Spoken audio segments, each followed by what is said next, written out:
Let's Talk Oculus, a VR podcast, is proudly sponsored by the good folks at Patreon. If you want to support the show, join us on patreon.com/Let's Talk Oculus. What's up, Oculus nerds? Welcome back to Let's Talk Oculus, episode 162. I'm your host as always. I'm Dan, and I'm joined by my co-host as always. It is Samson. Samson, how you doing? How's your tromboning been recently? I have not been tromboning. Nah, so it's been bad. That's been bad.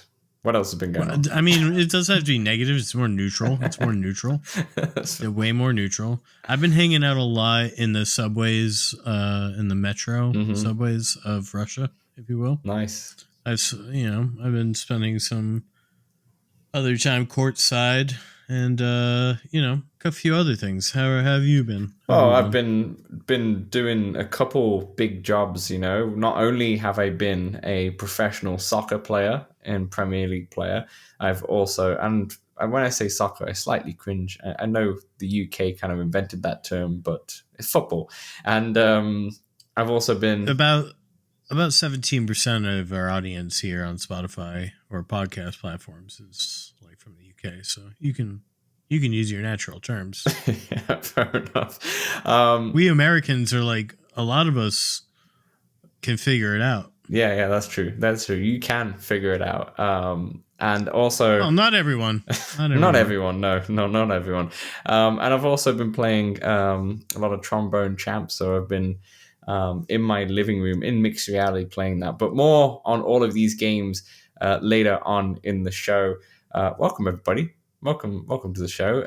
Later on in this episode, in part 4, I sit down with Adam, who is the co-founder and game development director at Rezzil, who are the company who created the game Premier League Player. So we sit down and go through everything as much as we can, because it's a big game. It's quite revolutionary in terms of what they've done and what they've been able to produce.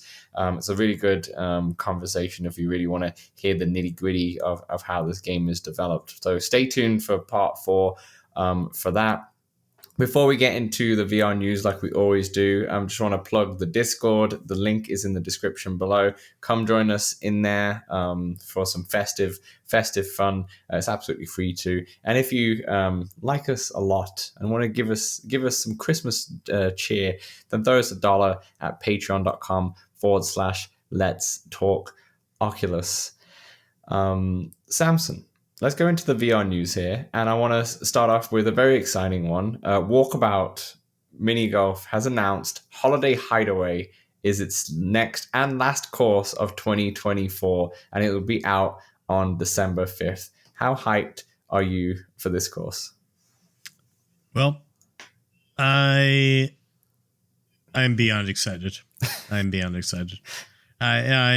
It's hard to find the words, because holiday course like this is exactly what the doctor ordered and what I've always wanted. Absolutely. It's like taking original Gothic, but really just emphasizing the Christmas and removing all the spooky. Yeah, it's their kind of version of, their kind of version is their version. They did it with Widow's Walkabout.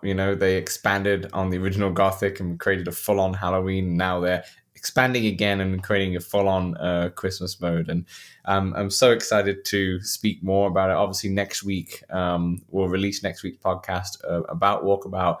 And we have a special guest, Edward and David from the team, who will be joining us on that episode as well. So we'll talk so much more about that next week's episode. Obviously, we can't say anything else, but I'm very excited to sink my teeth into this and unwrap some Walkabout presents. It's going to be very good. Hey, I'm the pun guy here. Yeah, that's true. I'm trying. I'm trying. A few more game news. We got Alien Rogue Incursion. That's now got a release date of February the 3rd, I believe, for the Quest 3. As you know, this is still out on December 19th for PSVR and PSVR and PCVR rather. But yeah, February 13th. It will be out on Quest for your spooky. I think that's a good time. That's a good time. So Dan, yeah, I think with how much I've been enjoying Metro, yeah, I'm gonna sink my teeth into this. I think on the so. PSVR too. I'm proud of you. I'm proud of you. I mean, it will be coming out towards the end of our episode, so I guess we'll hear about it maybe at the start of the new year from you. But I think you should absolutely do so. I in fact I just watched Alien last weekend. I watched the first one because my partner actually hadn't seen any of them before, so we watched the first one again. Fantastic movie, like a solid 9.5, 9.6 out of 10. Amazing I movie. will have to do that myself. I did just watch Starship Troopers before it got delayed on the PSVR too. Ah, So, so you got you prepared and know, it didn't get great movie though. yeah. It was I really enjoyed it. Another cult classic, but I guess Alien's not really a cult classic. It kind of is, but it also is just an amazing It's film in general. mainstream. Yeah, it's a It's pretty mainstream. mainstream. Well, this game, Rogue Incursion, is going to be more similar to the later Alien films, or Aliens, the second one, and beyond. To be honest, more actiony, action heavy. You're going to have a gun. In this first Alien film, it's very much like the game Alien Isolation on flat screen games, where there's no real, I mean, there's no guns at all, really. You know, in the A lot of hiding. yeah, a lot of hiding, a lot of just checking the radar. In the film, they have a flamethrower. That's the most they have, basically. So, a fantastic film. I loved every minute of it, and I'm kind of excited to get into the mood now. But I think I'll be just downloading Alien Isolation on the PlayStation and playing it that way. But you enjoy it, and I'm looking forward to hearing more when you obviously play it. Although those, I don't know what they're called, but those things that attach to your face and kind of implant the egg into you, give me some spider vibes right there, Samson. The spider in Metro didn't bother me at all. No? I'm not sure if it's because I expected it once I lit the cobweb on fire, and I was like, oh, a spider's gonna crawl in front of me, Mm-hmm. and it did, and I was like, okay. And what did get me, I was like, when I reached and then it was on my hand, I was like, oh, that's crazy. But that's the only time that's happened so far. Nice. Okay. Moving on. Another game update. Batman Arkham Shadow will get a new Game Plus mode in January. In fact, they came out with like a bit of a post-launch like update like over the next 3 months. So in this month in November, I mean, this may already been patched now that you've heard this podcast, but they're going to go with various UI X improvements, additional game over sequences, and polished improvements in November. In December, it's going to localize the language for French, Italian, German, Spanish. Well, there's two different types of Spanish, and Korean and Japanese. Additional challenge maps are coming in December, which is exciting. Like, for those of you who don't know, challenge maps are just an area where you beat up a lot of thugs, essentially, and you try and rack up your score. So there'll be more maps available in there, and also a character viewer, which is going to be interesting. I wonder if that's going to be mixed reality potentially, and you can put like a Batman character in your room and you kind of go around and observe it and such. That would be cool. Like, kind of like the Gundam game. Yeah, that's exactly right. I think. Go ahead. I was about to say, in January, New Game Plus, new Predator challenge maps, MR enhanced content. Okay, so there's a mixed reality enhanced content, a new lore expanding post credit scene. So it seems like the January update is the big one here. That's going to add a lot more content and have more reasons. That's a good idea though, because like people are going to get quests over Christmas, Thanksgiving, all that stuff. So in January, once they've probably completed the game, they'll have more to play and such. And get you back in. Yeah. So you were saying? I think I'm gonna be finishing Metro before I get back into Batman. Yeah, that's fair enough. I think I'm gonna, at this rate, because of all these games that keep coming out and we're playing them for the pod, Batman's gonna be my like holiday break game. I've got like 10-12 days off around Christmas, so that's Batman time. And Metro. I'm hoping to do a lot this weekend, honestly. Yeah, you get the 4 days off Thanksgiving, right? You get Friday off as well, generally. I mean, I took it off. Oh, fair enough. Fair enough. So you've got 4 days now, and yeah, so a lot of VRing too. Does that mean you're telling me next week there's going to be a big list of games, or just a lot to say with what you've been playing? Perhaps, potentially, yes. Yeah, fair enough. Potentially, yes. But Dan, How about these controllers that SadleyItsBradley Oh, leaked? sadly, Bradley has been busy this week. He went on Twitter or X or whatever you want to call it, and he I want to call it Twitter. fair enough. Let's call it Twitter. And he posted some leaks for Valve Deckard. So a couple of news stories here, which are not Quest specific, but just really interesting, and that's why we wanted to put it in. So the renders, which you can see on his Twitter account, sadly it's Bradley, or if you go on to Upload VR, you can see an article about it as well. But he's found these renders from the Steam VR driver files. So these are directly from the source. I think he did the same with the Quest 3S. He found files like directly from the source. So we knew the renders that they're in there, which were obviously going to be exactly what the product is. And if you didn't know, I'm not sure if we spoke about it previously on the show, but he did say on previous posts that these controllers are in the tooling phase, which means that they've been kind of accepted as the final like design and such, and now they're going into mass production. This could take a while. This might not be, but the fact that they've got to this stage means that it's happening. The Valve Deckard, the VR headset. It's happening. It's happening. Yeah, it's going to be a 2025 thing for sure. I'd be shocked if it's not. So the interesting thing about these controllers, Samson, is that they kind of look very similar at first glance to your Quest touch controllers, with a slight catch. So with the Quest controllers, you have your A and B button on the right side and your X and Y button on the left side. With the Deckard controllers, you've got A, B, X, and Y all on the right side, and then you've got a D-pad on the left side. So basically, you've got the normal controller layout as like a standard like PlayStation 5 controller, and it's just added into two separate controllers itself. Eventually, just making you have an additional 4 buttons on the controller that we don't have right now. 6 buttons. 4 buttons. Yeah, you're right. Yeah, 4 buttons. It looks like there's a couple like maybe start or select buttons or like Bluetooth buttons or something that's also on there as well. But yeah, additional 2 buttons. Dan, they look fantastic. I don't know why they haven't been thought of before. Yep. They're a little bit bigger than the normal Quest 3 controllers, it looks like. They're longer, yeah. But that's fine. That's fine.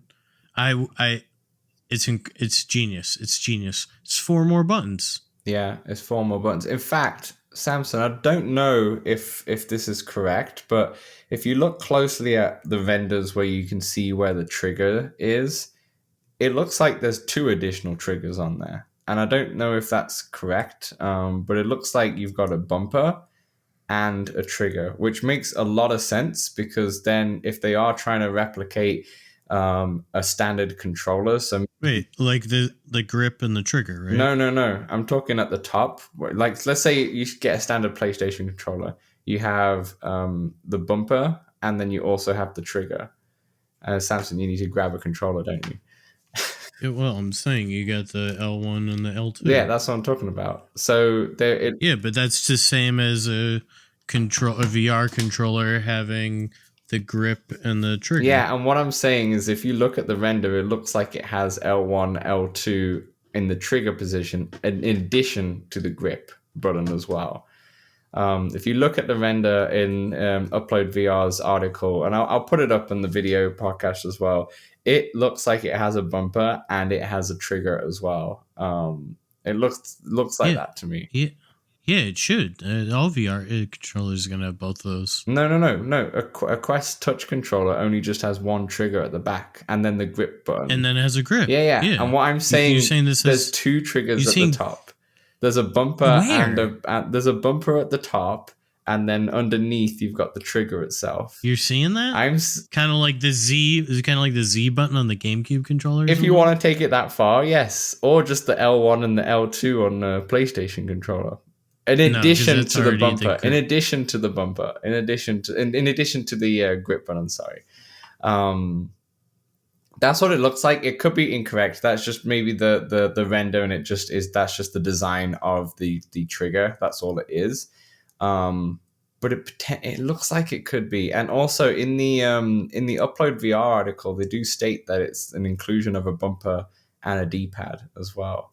Samson's got his magnifying glass, folks, on the VR headset. I don't see it. I don't see it. I don't know. I don't doubt that it's there, but I do not see it. I cannot verify it with my eyes Now, and the slightest. Now, if they, so what I was saying is that if they're going But for a controller layout, right, with like a D-pad and the buttons all on the right side and everything, then they have to put the bumpers in there. Because if you want to sit down and play like a game in 2D with like a normal controller, it's going to be weird if you need to press the grip button when there's like an L1 or L2 action when you're playing like just a standard 2D game. Yeah, that's not weird at all. The grip button is R1 and L1, and the trigger button is L2 and R2 because those are normally the shoot buttons. Yeah.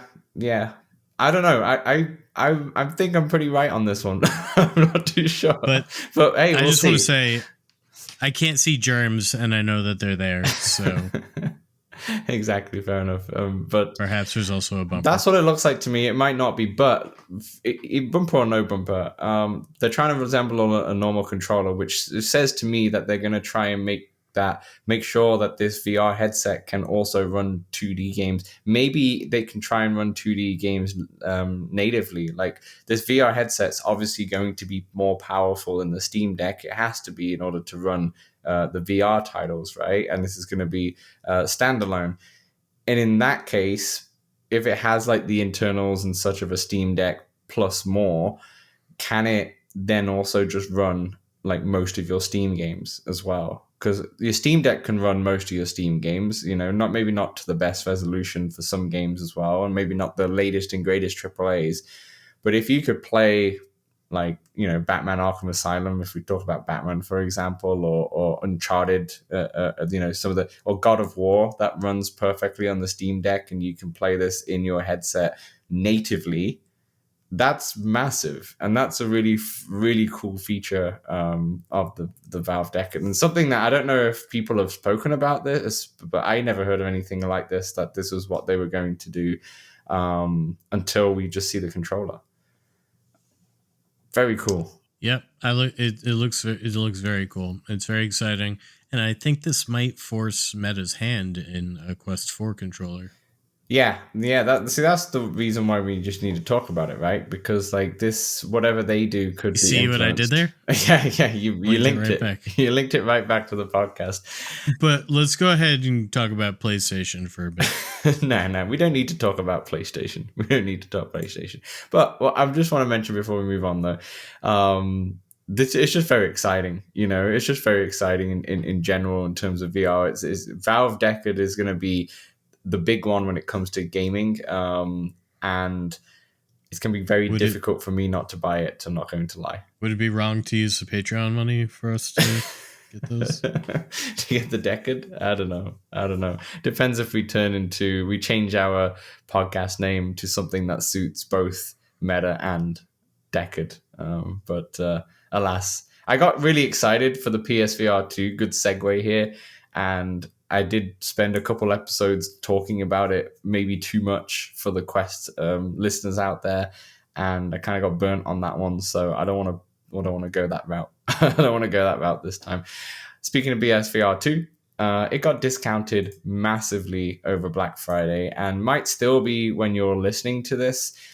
Usually it costs around $600. I think $550 for the PSVR 2, but with the Horizon game, $600 USD. But there's been a massive 40% savings.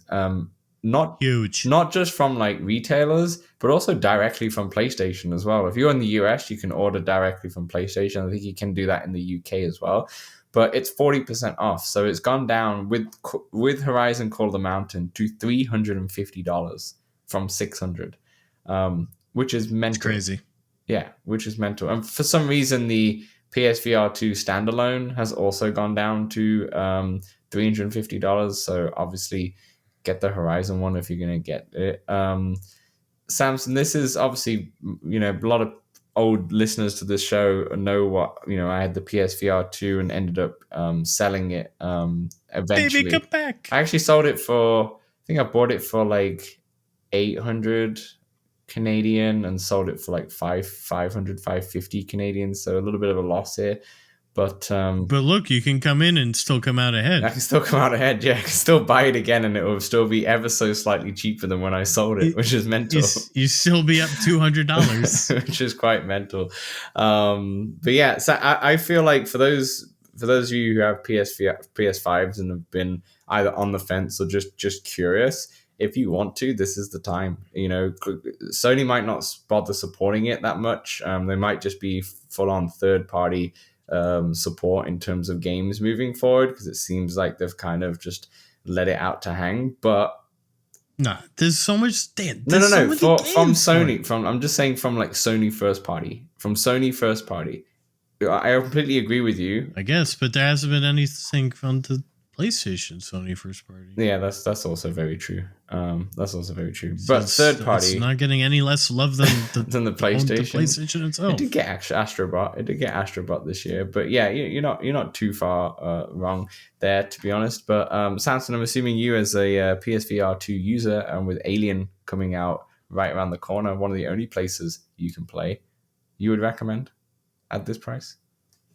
Yeah. I think if you're in the ecosystem, for sure. I very much have enjoyed Metro on it. I've preferred playing Metro on it. For sure. It offers, each one has its own benefits, right? I do love the clarity of the Quest 3, mixed reality and all that. But for games where I'm going to be shooting or rotating a lot, I don't prefer my PlayStation, mostly because of the wire.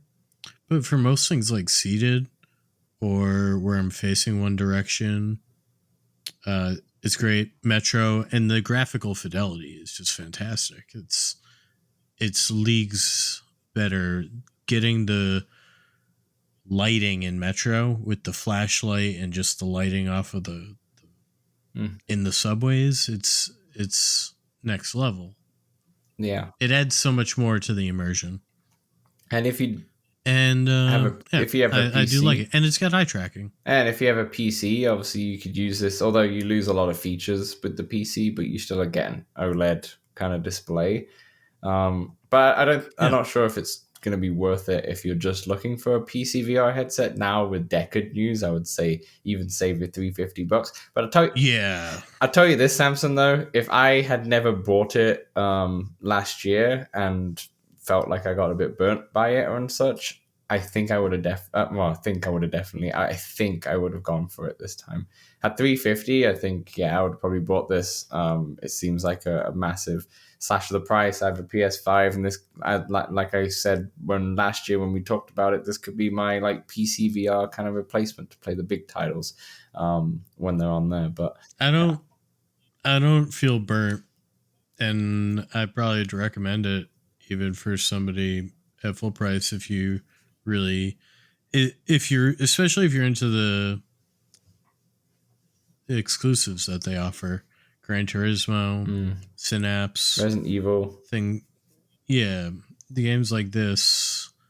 And then it does offer the best version of some other games, like Tetris Effect, for example. Yeah, it does absolutely. Or, I guess I haven't played Metro on Steam yet, but Metro is definitely better than on the Quest. Yeah, we'll talk about that for sure. Yeah. Anyway. Yeah. All right, Samson. What $350, great price if you're interested. For sure. Game updates. What's been going on in that sphere this week? Dan, there have not been very many updates this week. In fact, you very nearly talked about a Death Horizon Quest 3 update because I started pushing it in advertising, but really it's just an update from many, many weeks ago. Oh, say, never mind. So there's no real updates. No real big updates this week that I could find, Fair enough. So there's a Black Friday Cyber Monday deal on the MetaQuest store, and we're going to highlight some of the games from that list, or I'm going to highlight them. Arizona Sunshine 2 for $23.99. I don't think. Do we want to talk about them at all? We don't need to. I think that's I haven't played it either, but I think this game is normally like $40, so it's a great time to jump in. I think actually I might pick this up. Actually, I didn't realize the sale was this was on the sale. So come on down. Come on, Will. I have been looking for somebody to play that with, so we can maybe for a change play together. Yeah. Hey, we We played have the game the other day, the Another Door. Another Door that's also on sale for $11.99. Yep, yep. There's Contractor Showdown for $11.99. Downtown Club, I do like a good racing game for $9.59. These are all USD, by the way. Sorry for all you not. We can't appeal to everyone. United States. I'm going to call soccer football for the majority of the show. So yeah. Yeah, me too. You'll never know when I'm talking about American football. Oh no, now you know. Dungeons of Eternity for $17.99. Dungeons of Eternity is a fantastic game. Yeah. Especially if you convince a friend or two. I've actually got this. Join you. We should play this one together. I've actually got this. I just haven't played it yet. I'm down. It's great. Arachnophobia mode came in and I bought it immediately. But did not play it. Perfect. Hide the Corpse for $11.99. I picked this one up. It's the one game I bought on the sale, actually, that I didn't already have. Hubris for $17.99. I do love me some Hubris. Mm-hmm. We got Miracle Pool for $8.99. Miracle Pool is a great miracle. It's a great miracle. It is nice one. The greatest of miracles.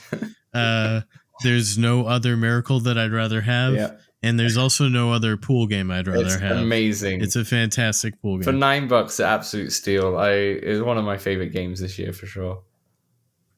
Yeah. Puzzling Places, $8.99. If you're into jigsaw puzzles, why don't you have Puzzling Places yet? So get this one for $8.99. It does offer a lot of DLCs. They still do monthly packs, and they usually maybe every other month or maybe once a month, I'm not sure, also try to do a more I don't know the word to describe them, but they're sort of upgraded a little bit fancier, if you will, than the monthly pack. Real VR Fishing, $11.99. Also, Real VR Fishing is coming to Steam December 6th, which is after the sale will end, so it'll be full price on Steam then, most likely. Seventh Guest, $17.99. You were a big fan of this one. Yeah, probably my favorite game the only game I finished on Quest 3 since it's come out. So over the year, that's the only game I've finished. So yes, love that game. There you have it.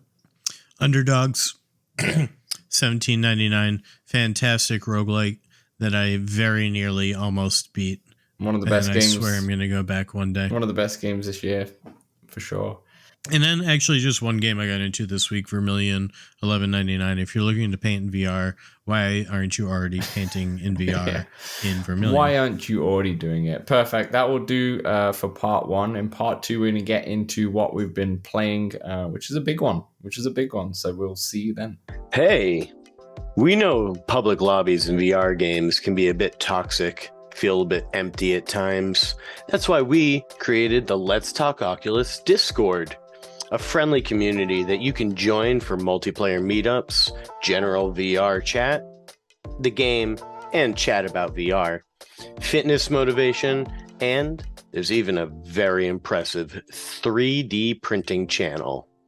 Join over 100 of our community members in the Let's Talk Oculus Discord for free.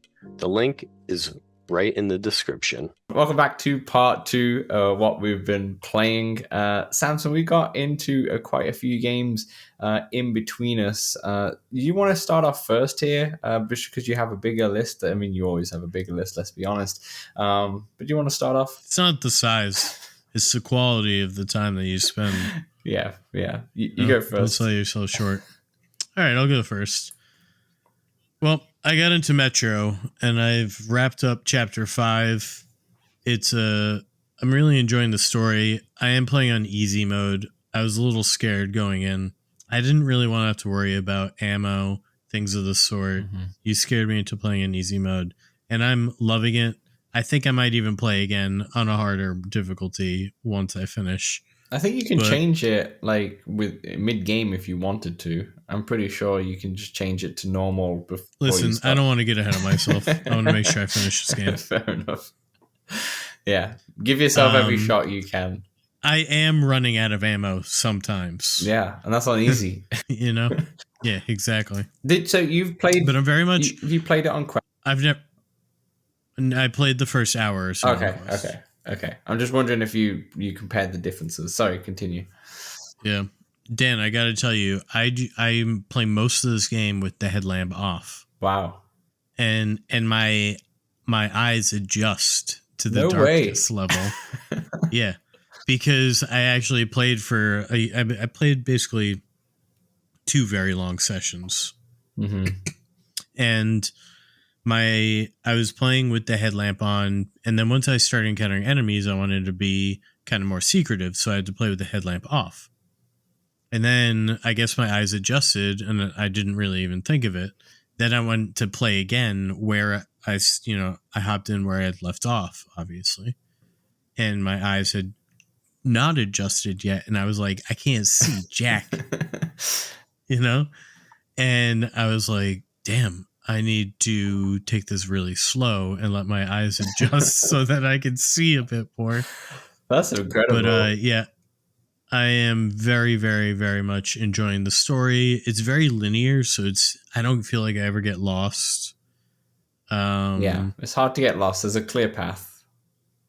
Yeah, I feel like I'm doing some exploring, and the enemies are kind of fun to take out. So, and the story's pretty great, and the fact how the voice acting comes in over the radio when you hit certain points, it feels very well made. I never get too stressed out because even if those little dog things are coming after me and I'm out of ammo, I know I can punch them. Is this a bit of a hidden gem of being a Game of the Year contender? Like from the predictions earlier on, I know it's obviously a big AAA game, but personally, I was not expecting it to be this good. I was expecting to be like maybe a solid average game at best. I didn't expect them to smash it like they have. It's very impressive. I'll have to go back and check the tape on what my expectations were, but I don't think that I was too high or too low on it. I didn't really know what to expect. I've never played a Metro game before, though I did just pick a few of them up on Steam because they went really, really cheap. They're like a couple of dollars. Not sure if you did too, because they play on the deck too. Yeah, I did not know. I didn't. I missed it, but I'm sure there's be another Steam sale right around the corner where they'll go down. There always is. There always is. But yeah, Metro. How about you? I want to talk about our feature game, Premier League Player. Premier League Player, it will be out on December 3rd, so just a few days after this podcast comes out, but there's no embargo, so I'm free to talk. And Premier League Player also is going to come out in early access as well, since there's still more refinements and more features to add before they will release it like properly. And obviously, just before I talk about it, just another reminder, in part 4, I'll be talking to Adam, who is a co-founder at Rezzil, who obviously produced this game as well. So let me give you what this is. And I know for some of you listening, they'll be like, oh, sports game, I'm out. But hear me out. It's a very unique sports game, and I think it might revolutionize the way like sport games are in VR in terms of how we consume sports. And it's bold. Well, I think it will, and I'll tell you why. So what Premier League Player does is there's a bunch of game modes in there, and you got the classic stuff in terms of, like think of a game like NFL Pro Era where it has similar things where in Premier League Player you can play as the goalie and you're saving shots and such. You can also do like the heading challenge mini game. You use your head to head through targets and whatnot. And there's lots of free play that you can do some passing drills, maybe do some shooting drills, some free kick drills, those kind of things, right? Those kind of like gamey aspects of football. And the way you play with it is that it sounds odd on the surface where you use your arms to actually play with your feet. Essentially, your arms become your feet. It feels weird. It does feel really weird, and it takes a little bit getting used to, but then it does click. So I kind of glossed over those because there is so much in there, and we do talk about it in the interview, so I don't want to just repeat myself and such.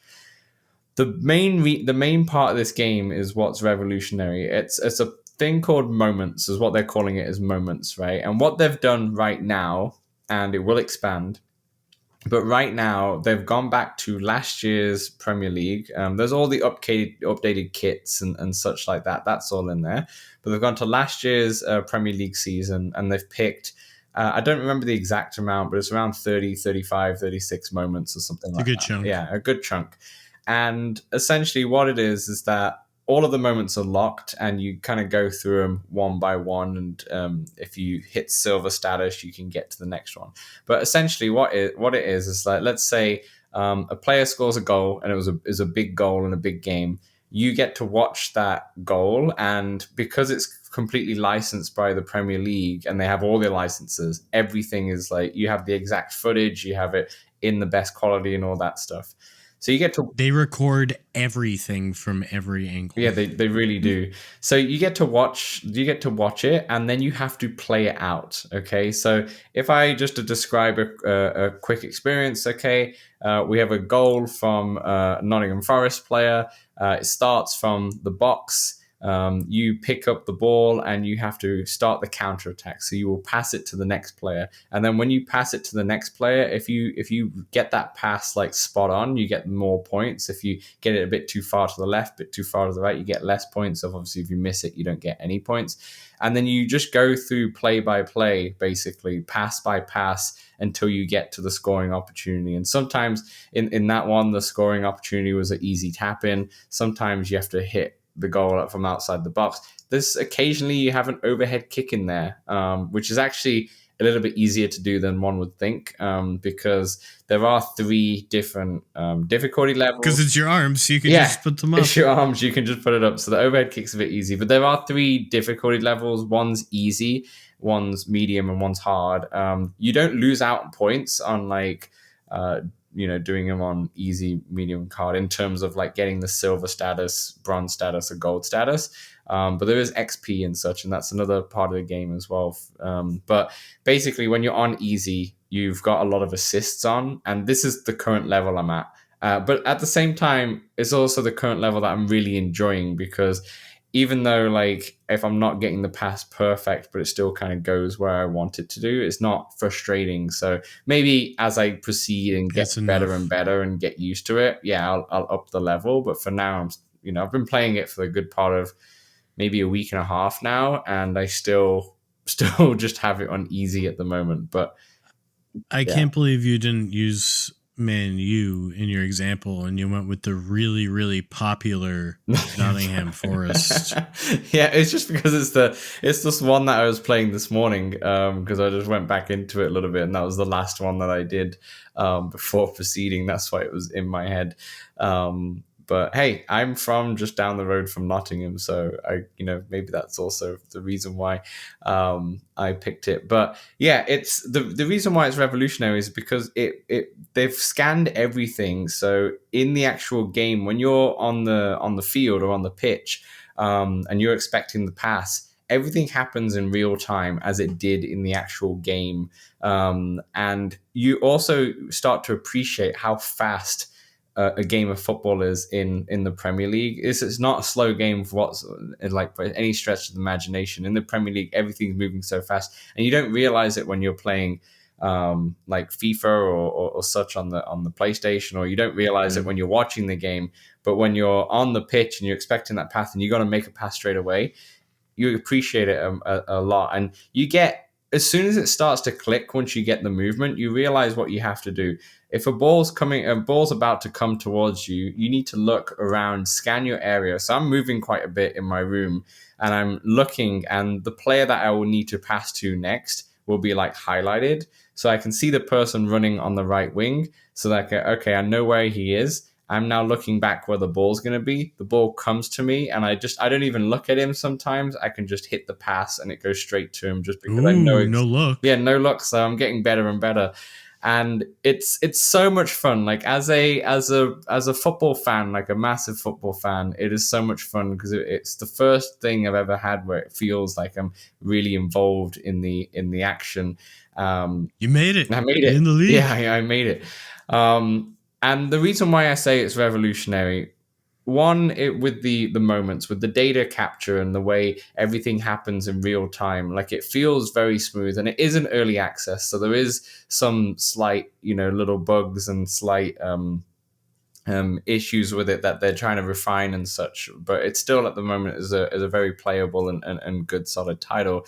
But it's what will happen in the future with this game. So not only, like, right now they've looked at moments that happened last year, right? But the idea is that they'll get this to a game that's going to be like a live service where, you're watching the game, say, on the weekend, and then right there and then in the VR headset, you can play like the goal that just happened on the weekend. Or it could get even better where, like, even at halftime in the game or just at the end of the game, you can put your VR headset straight away and you can play the moment that just happened, because they have all the data and they can put this in directly into the game very quickly and in real time. I feel like I'd want to play like the top 20 or 30 every year. Yeah, and you probably do that as well. Like years past, or like the top 100 maybe of all the Premier Leagues, right? Since it's like, since you have them, if they can get licenses to do like the 20 years the best Premier League goals, get like a Thierry Henry goal from 2002 and something or whatever, and have these big goals, that'd be great fun as well. But then, once again, the reason why I'm saying this is revolutionary is that you imagine this and you could apply it to a different sport, like maybe a sport that you are into, like maybe you really like NFL, and all of a sudden now you can play like what the Patrick Mahomes play was to win the Super Bowl or something, or you could do a hockey. It's kind of like that ESPN. When we talked about on that last pod, how they broke that play down. Yeah, exactly, right? So you think about this and what they're developing, and hopefully it does go popular, especially in audiences, where obviously they like football. But I'm really intrigued to see if, people who don't really like or don't really care too much about sports have appreciation this and try this out.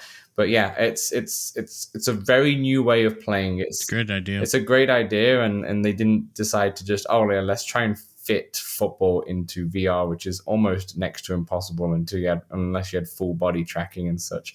Let's try and do something different. And yeah, I'm having a great time with it. I play it almost every day. I have a really fun time with it. Maybe that's because I'm a massive football fan as well, but it's so much fun, and I would definitely recommend it. And it's on early access from next week. But yeah, that's Premier League Player. There you have it. Well, damn. Back to me, I take it, and I'll talk about my time in Big Screen, which is a app where you can host your desktop with friends, and I use it mostly to watch movies, but you can do most anything. Like, you could be playing a video game and your friends can be watching you, something like that. Mm-hmm. But we watched an FMV, which is a full motion video, titled Who Pressed Mute on Uncle Marcus, which is an eccentric FMV murder mystery with a twist. Someone has poisoned Uncle Marcus, uncover the truth in the yearly family quiz, and try to save him before it is too late. And we killed Uncle Marcus a few times, and we have not saved him. But we will play again eventually and hopefully save Uncle Marcus. But one of the instances was kind of funny because we sort of completed it, if you will, but didn't successfully complete it. And then we replayed. You can sort of jump to a certain spot upon a replay, and you save all you're trying to gather evidence. And so you save all the evidence each replay. You can reboot the whole thing if you want, but until you figure it out, you may as well save all your evidence. And the second time we played through, there's sort of like a joke question where he's like, do you believe me or not? If you don't, like, I'm gonna die. Essentially, we're like, he's not gonna die, and he just shows it, and it cuts to his funeral. It's just quite funny. Oh boy, quite funny. But yeah, Who Pressed Mute on Uncle Marcus? If you're into, it's a couple of the actors are a bit unpleasant to spend time with. But on the whole, I had a pretty good time with my buddies watching this one and trying to solve the mystery. Yeah, these FMV games seems like they're your jam. Being Yeah, they've been pretty fun. They've been pretty good time. nice. Sort of on a little hiatus right now, but yeah, we'll get back to them. Fair enough. I'll quick back on a short one here. I played Ember Souls, which is like the Prince of Persia, Assassin's Creed-esque kind of title that came out last week rather. This the reason why I'm going to say this kind of quickly. I'll try and be fairly quickly. Preface of this game: you come in on a little boat and you go into this big big house essentially, or big mansion kind of house, and essentially you're defeating enemies as you're kind of proceeding through. And the Ember Souls, I'm pretty sure they say Ember Stones in the actual game, but there's a few Ember Stones around, and if the evil person, who I forget, gets a hold of all of the Ember Stones, which sounds like the Affinity War and such, then that's it. Basically, they have all power and such. So very similar to like the Marvel kind of thing story. But your crew has one of the Ember Stones, and you're trying to protect it from this person. This game. It's one of those games that it's I don't know if it's like a proper, it feels like a very indie title, and in that case, like, it's a very impressive indie title in terms of it has a lot of elements from like the Assassin's Creed Nexus game in there. It has parkour, it has like a decent looking environments. It's decently well polished in terms of what it looks like and such. At the same, I hear the combat's not great. The combat's not great. Okay, so I was trying to give it some good props before I say any bad things. It's a proper sandwiching. The combat is before I get into combat, the actual game just feels like it needs like about 2 or 3 years more of development, or needs like a company to come in and go, okay, what you've done here is great. Here's now a bunch of money, and let's polish it. And I don't mean just in terms of looks, because it looks absolutely fine. Just in terms of like just mechanics and game physics and everything like that, just polish it slightly. For example, right? Every time there's a combat, it does the classic, like when there's a combat, when someone's there, the music changes to, oh, there's a combat, the music gets faster and all that. Yeah, combat music. Combat music, right? Classic, right? The problem is that the combat music is like a few decimals quieter than the actual music in the game. So it sounds really weird when you go into a combat. And the actual combat itself, when you're like fighting, it's not very good when it comes to like parrying. The NPCs are kind of static in a way in terms of when they're just trying to fight you. When you're just hitting your sword at them as well, like nothing kind of happens unless you get like a good head slice and then their head chops off. But normally nothing, like if you hit their body, nothing really happens with it. Just a little tiny bit of blood, and then eventually they die in a way. It feels very like the physics just need to be fine tuned and need to be just better.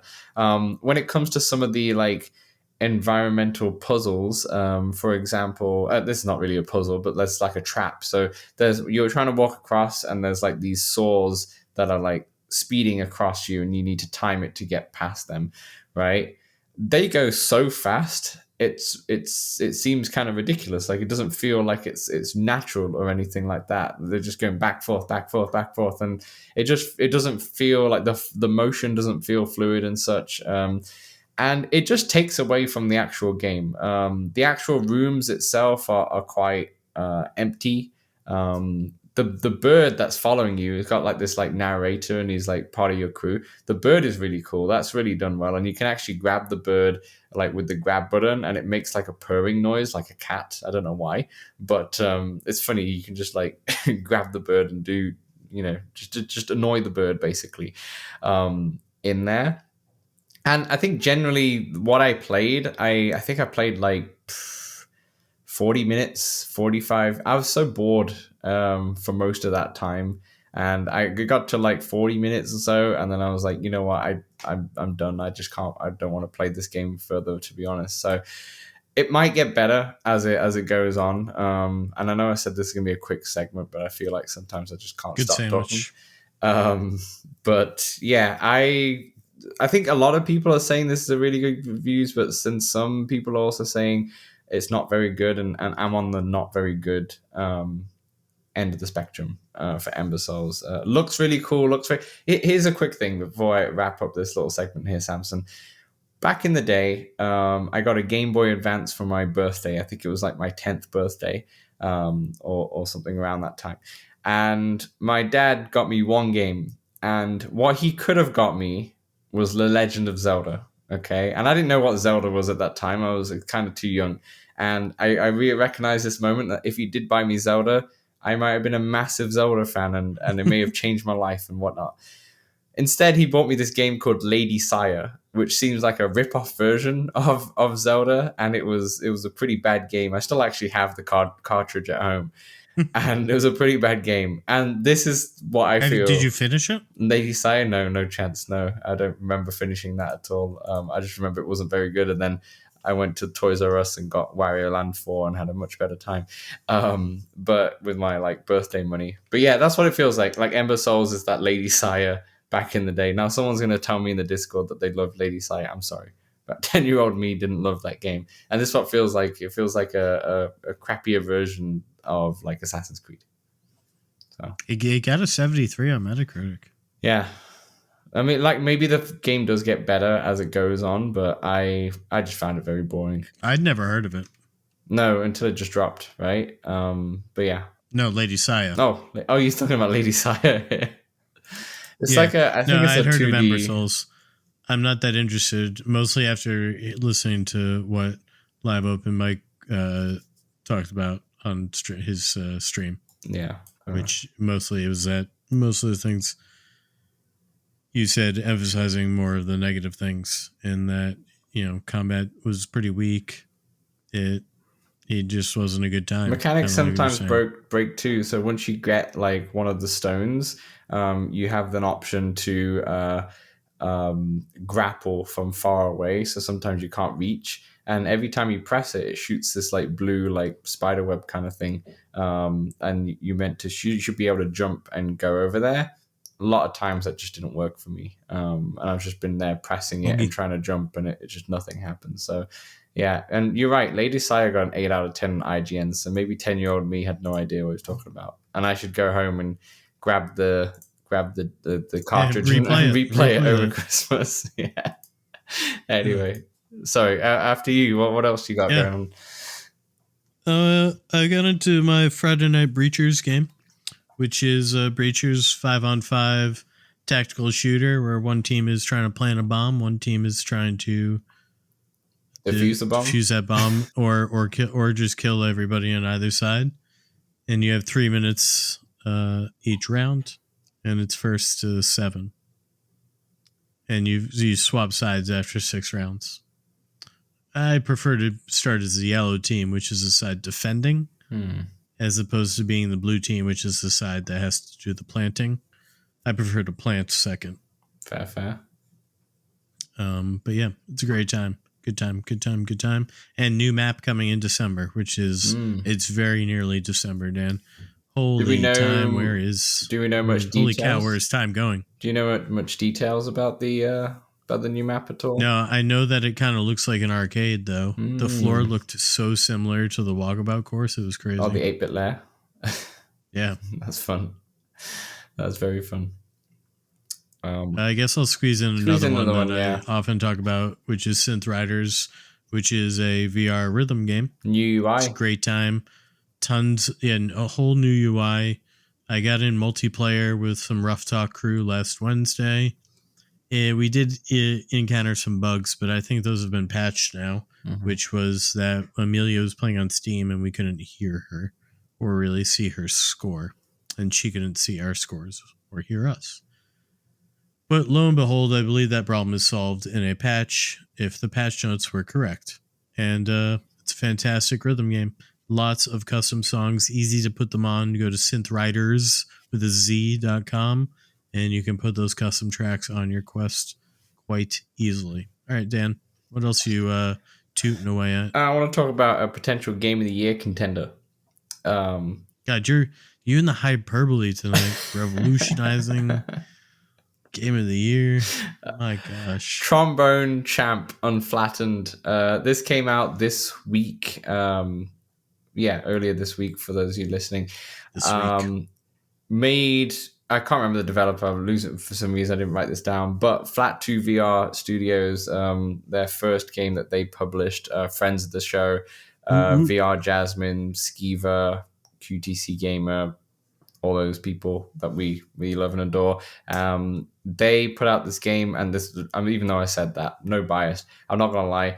When you talked about Trombone Champ earlier this month, It's so ridiculous. yeah, when you talked about Trombone Champ earlier this month, and when I've seen it before, I was not interested in this game. Whatever, I was like, Trombone Champ, this seems very lame. So what sold you? I just had a key. I just had a key. So I was like, you know what? I might as well jump into it. I've got it loaded up on my Quest. Samson, how wrong I was in this game. This game is absolutely immense. It's so good. It's so much fun. This is what everything about VR is all about. Like people put a lot of emphasis when it comes to fun. games. Yeah, people say like, oh, you need the big games. Batman, Metro, Behemoth coming out soon, Alien coming out, all that stuff. And people do this in flat screen gaming too, right? They go, oh, God of War, Uncharted, the big games and such. Sometimes the little guys, the indie titles, or just the smaller titles are the ones that are the best games because it is so much fun. This is nothing but fun with a capital F-U-N-N, to be honest. Did you just say F-U? I said F-U-N. F-U-N. That might be even worse. It's a children's show.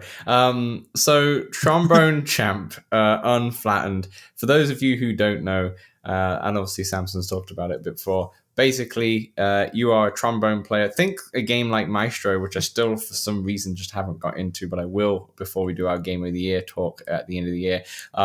Think of something like Maestro, for example, where instead of conducting an audience, you are playing the trombone. And it's very natural to play the trombone in VR. It works so well. So, you grab it with your left hand, with the right hand, you're holding like the pitch, and you basically, if you don't know how a trombone works, because I didn't know, to be honest, is like there's a slide. It slides. It slides. You slide it away from you, and the pitch goes down, and slide it towards you, and the pitch goes up.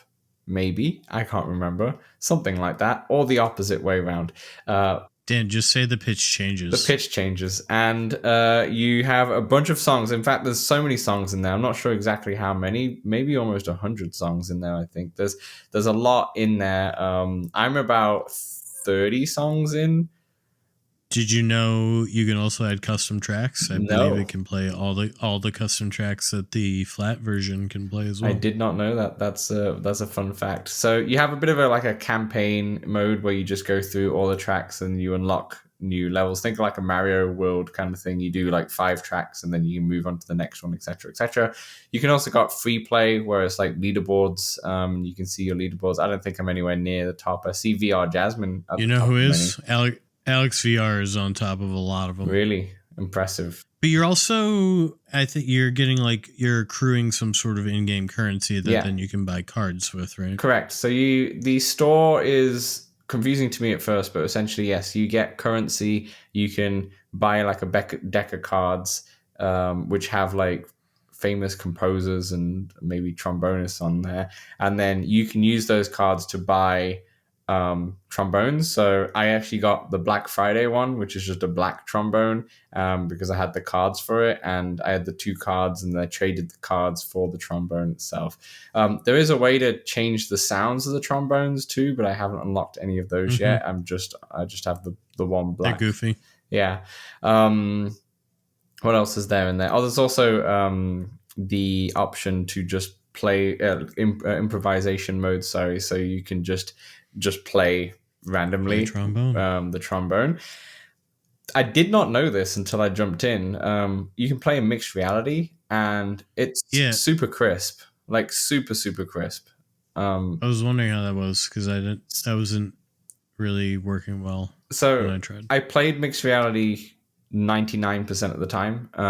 This is the first way I played was mixed reality, in fact. And the way it happens is that you press mixed. You're afraid you're going to trombone too crazy or something? I just wanted to see it, and the game's super polished, and essentially I had a white wall in front of me, and you can place the audience in a window essentially with the conductor, and then So cool. your notes come out of the window in mixed reality, and you obviously trombones in mixed reality as well, and it works flawlessly. It's perfect. I'll have to try it. There's no issues. It's good to hear. I went into VR and actually preferred it in mixed reality. I had a better time in there, so I've played mixed reality most of the time. But yeah, like I said, I think I've done like 35 songs or something like that, and I played all of this earlier today before we went into the pod, and I just kept going. I just played one song, did it, next song, did it, next song, did it, and just kept going. And there was a lot of songs at the start where I was like, oh, this is really easy. This is straightforward. I think I'm pretty good at this. Then it got hard. What do you use to blow? So you can use any button, right? You can use A, B, or you can use the trigger. And I think you can use B. Yeah, you can use B. You can use any button. What do you use? So the tutorial starts you off with A, right? But then naturally, as I just got into harder songs, I find myself automatically hitting the trigger all the time.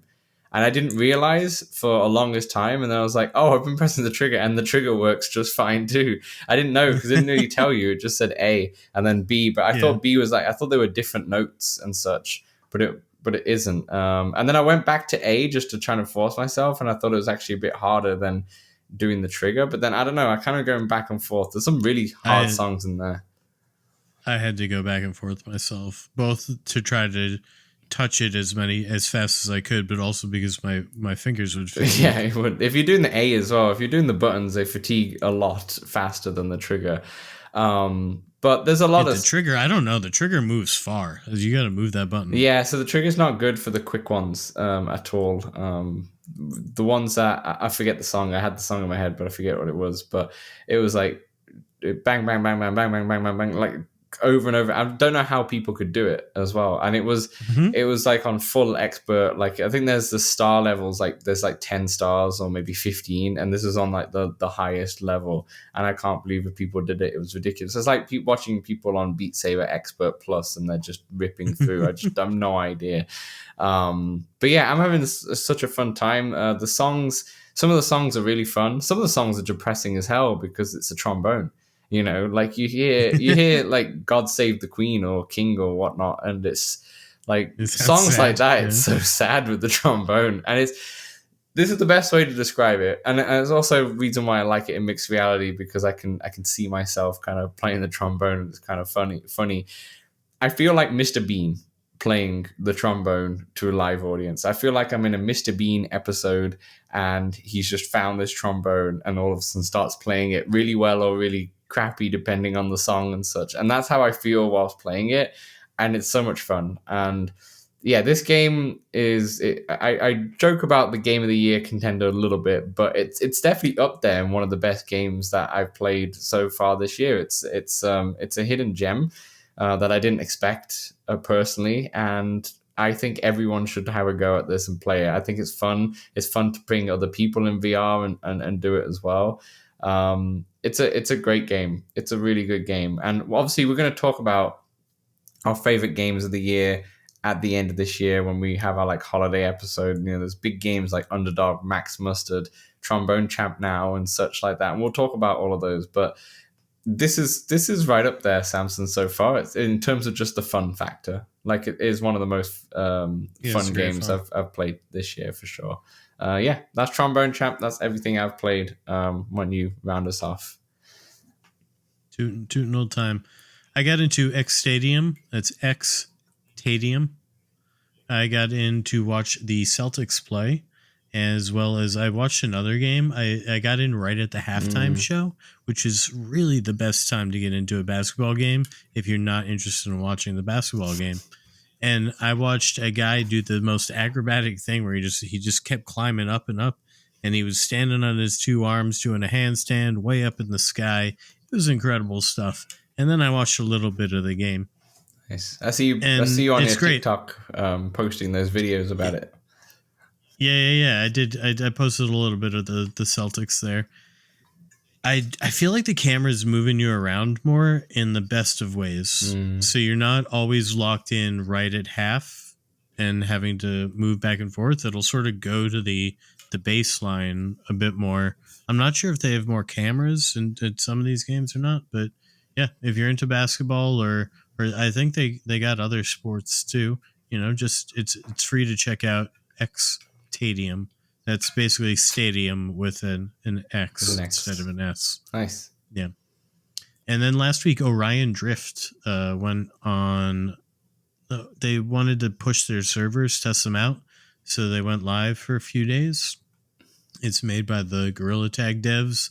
Same sort of Gorilla Tag movement where you got to push off the floor, but you have these jetpacks on your arms, kind of. And I couldn't really figure out how to use them all the time how I wanted to, but I was at times using them to get around, and you can kind of just jetpack around. You don't really even have to use the Gorilla Tag movement at all. You can kind of just like press the jetpack button, and you can skirt around really in fun, like drift and move around in really cool ways. I just hung out a bit. Got a lesson in how to move in certain ways by some kids, and it's the main game of it, I guess, is a 3-on-3 sort of soccer game. There's a ball, and each side's trying to put it in a net. I watched a bit of the match because you can kind of just move around these big matches as they go on.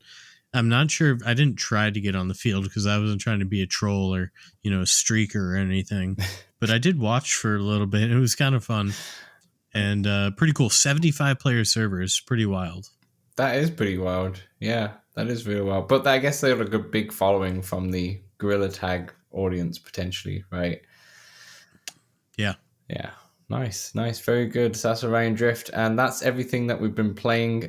Let's round off this part 2, and in part 3 we'll go over the games out this week pretty quickly before we have the guest interview. So we'll see you then. Let's Talk Oculus is available on all good podcast platforms and some rubbish ones as well. If you want to see the video version, it's available on YouTube and Spotify. And also, if you love us so much, then consider throwing us $1 at patreon.com/Let's Talk Oculus. Back to the show. All right, welcome back to part 3, games out this week and anything else. Samson, go ahead. Tell us about our 1 out of 2 games we have this week. Dan, we've talked about it a little bit. It's Trombone Champ Unflattened. Trombone Champ Unflattened, the BAFTA-nominated viral sensation, is back with a fully reimagined VR experience that's all about letting you take center stage. Find your groove. Play the trombone your way. Every note, every slide, every majestic honk is yours to control. You're not just keeping up with the rhythm, you are the rhythm. That's how I felt. A road paved in brass. Toot your way through an all-new campaign. Packed with surprises. Unlock fresh challenges and climb the leaderboards on your way to glory. Amass a treasure trove of trombones, each one wilder than the last, with 20 unique designs at launch and plenty more on the horizon. There's always another horn to hunt. Trombone Champ Unflattened lets you wield your virtual trombone across 50 tracks, spanning anthems, marches, classical bangers, and folk classics. Each piece is handcrafted to keep you honking and sliding to your heart's content, with plenty of surprises and unlockables along the way to keep you coming back for more. Trombone Champ Unflattened. Game of the year. It's $14.99. That's really the it's honestly like a selling point because I just feel like it's so much fun for $15. It's like it's a great fun for $15. I know you talked about it before, but I don't even know how this game worked. It was in flat screen because it's the keys were given to us, but I did also buy my own on the PlayStation. Nice. Yeah, I don't know how like this game worked so well in flat screen because it works amazingly in VR. It's like it feels like it's made for it. It's kind of like Power Wash Simulator, right? That it just kind of It fits the felt platform. Yeah, it felt more chaotic to me on the flat screen because I didn't have as much like I feel like I'm playing trombone in VR, Yeah. right? Like it doesn't feel like you're playing trombone in the flat screen. It just feels like you're clicking a mouse and moving it. So in the up and flat down. screen, I'm assuming in the controller version, you're just using the like right stick or left stick to move it up and down and press a button and such, which is quite difficult. Probably I never played with a controller. That seemed heinous. But then in the PC version, are you just moving the mouse up and down and clicking the mouse as you're doing it? Yeah. Yeah, it's not as fun, right? It's but it's run a lot of awards, but it just feels like it's perfect for VR, like absolutely Yeah, perfect. exactly. That's what I'm saying. Yeah. Okay. Next game, Trivia Crack World. Welcome to Trivia Crack World, the first immersive trivia experience on the Meta Quest. Join Willie and your friendly host, and the 6 friends who are experts in different fields: Tina, art; Hector, history; Pop, entertainment; Bonzo, sports; Albert, science; and Tito, geography. They will challenge you with thousands of questions and test your knowledge in the park. You can meet them, interact them, and take photos. Explore the park freely and participate in the Trivia Tower games where you'll compete to become the season champion and have your own statue in the park. Meet players from around the world, learn by playing trivia, and make new friends while showcasing your skills, activities like drawing, fishing, and more. Visit all park attractions such as Hector's Museum, where you can test your history and knowledge and earn key fragments for prizes. If you prefer a more personalized experience, create private games and have fun with friends. For those who enjoy playing solo mode lets you maintain your winning streak by correctly answering mini games that challenge both your knowledge and skills. At the trivia panel, surrounded by other park visitors, answer a series of trivia questions whilst Willie helps you to learn more. Plus, Trivia Crack World is multi-platform, allowing you to play from anywhere. Join the fun for Trivia Crack World, and where learning and fun never end. There's a lot of Trivia Crack Worlds in that that one. This is a fun one. I don't know. I think it's reviewed decently in terms of the Quest reviews so far, but I used to play on the phone the Trivia Crack game. I think. Oh, you did? I noticed that the logo is I've seen that logo before. But yeah, I'd actually be really interested playing this, especially with like a group of people. I think it'd be fun. And yeah, if you can connect with in terms of multi-platform, if that's like connects to people who may be on the PC or on their phone or such. It is on the phone. It's on the App Store and all that stuff. So if it connects to people everywhere, then why not? That'd be fun. Fun little party game. But yeah, facts. That's Trivia Crack World, and that's it, Samson. That's another short pod for the listeners. Yeah, another short pod. Don't forget, we have the interview with Adam coming up in a moment, and we spoke for ages. I mean, even when we stopped talking, we still continued to talk for like 20, 30 minutes about what was happening and the stuff that they couldn't talk about as well, which was very interesting to hear. And yeah, we could talk for a lot more time. But yeah, next week, like I said, we have the Walkabout podcast with David and Edward as well, which is very fun. We go into like what their year's been about in 2024, as well as obviously the newest map as well. So lots to look forward to. And then after that, we have more great podcasts like ranking our 2024 Walkabout courses, going over the year and choosing our favorite games of the year, and then looking ahead at 2025. And lots of fun to be had, Samson, in the LTO community. We even talk about Meyer Carey with them. Yeah. Edward and David. Yeah, we did. So yeah, we do cover a big spectrum. We do. A lot of range of topics.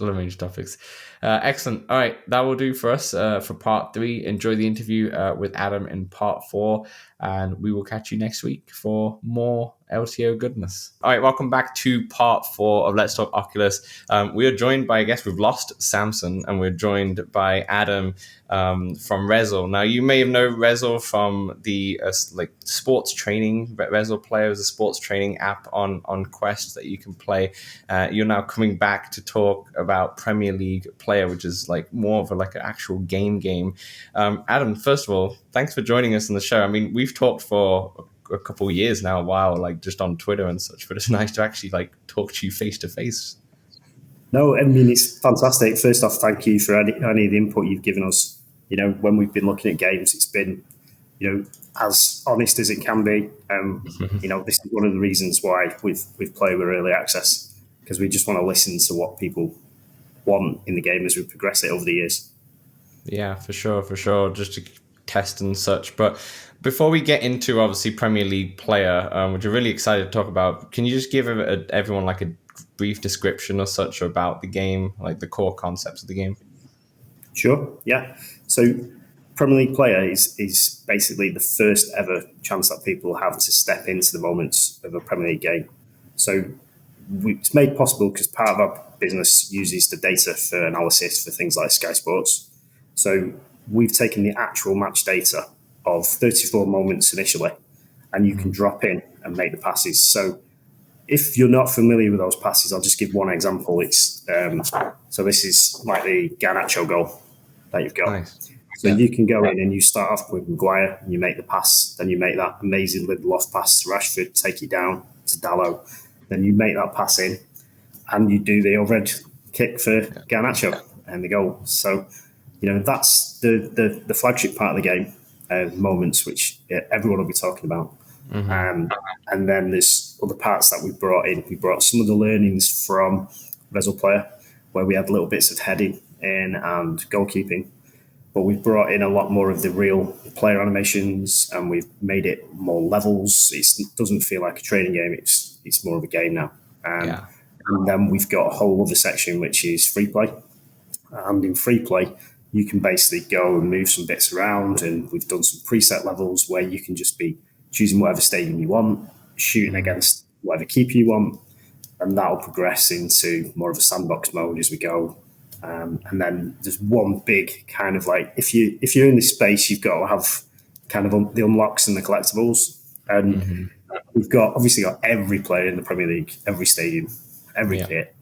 And I think it's over 800 players that we've had to create and model and get approved, things like that.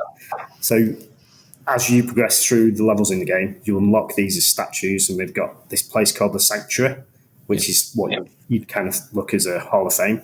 And in that, you can move around and you can collect stuff and you can move your players in formation. And across all that, we've got each of those games and areas, you can be in the same space with as multiplayers. So you get a sense of watching people compete.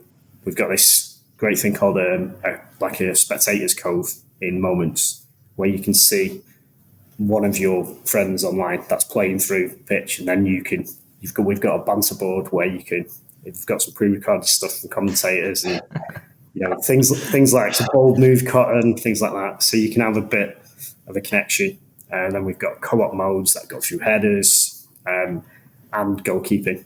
It's the first time ever I've seen it. We've managed to get 3 players multiplayer, and you're all covering one part of the goal in co-op, which is it sounds crazy, but when you get into it, it's fantastic fun. So it sounds like so much fun. There's an awful lot of stuff there. It all stems from us wanting to get you closer to what it's actually like on the pitch in a game. You know, it's what we've managed to do is keep the real world pace of the Premier League, but obviously to make it playable, we've got some aim assist going through easy, medium, hard. We wanted it so that basically, as you know, in the UK, Boxing Day is a massive thing for sport. Obviously everyone's going to have a lot of new headsets, so we're looking at the best Boxing Day ever, where you've got sport on the TV, you've got some friends around. Stuff like free play, we've put a local party mode where you can put names in, and then you can pass the headset. It says it's Dan's turn, and we got everything going in that. We've put in things like top bins, everything that you kind of if you grow up loving football, everything that you want, I think you're going to get from this game. But it is our everything baseline. from the culture of football as we've grown up in the UK, especially, and other regions, obviously. It's you've kind of incorporated all those little elements. Yeah, it's kind of making sure you're true to them as well, and making sure that you're not. The last thing I'd want to do, obviously, I've been in games for about 25 years on console stuff. I was actually in Vancouver for a bit of it, doing Need for Speed Underground, Battlefield, James Bond Bloodstone. All of those things is you were taught in every studio and team that you were. Is authenticity is what connects you to the players. So I think a lot of games come out that are big IP. They're kind of just a nod towards something. We can't afford to half bake it. It's too important. It's the Premier League's first game. And you're dropped onto the pitch. So we made some creative decisions that makes it actually possible to play in a standalone headset. Because obviously we've got a lot of experience in PSVR and we can do anything with foot trackers. Of course. So we've had basically 7 years to kind of look at what we wanted to do. And one of the very first things, me, Andy and Gazu, the co-founders, we wanted to basically have that pub ammo when someone said, I could have scored that goal. I could have saved that penalty. I could have made that pass. And basically we're just going, okay, go on then. Do it. Yeah, do it. And, there's some fantastic games out there. We all play and look at everything that's happening, from Pro Era to VRFS, any of those games. Pro Era is because of the way of the nature of NFL, they've all got helmets on. Yeah. So you can use about 3 characters. Suited perfectly. It's suited perfectly where it is. And everything's set from a line and piece. When you come to then, look at football, you can be anywhere on the pitch. Anyone can be anywhere at one point. It's kind of what we've had to do is kind of channel that dynamic chaos of being on a football pitch. If you've never played 11-a-side, it's so different if you played 5-a-side to playing 11-a-side.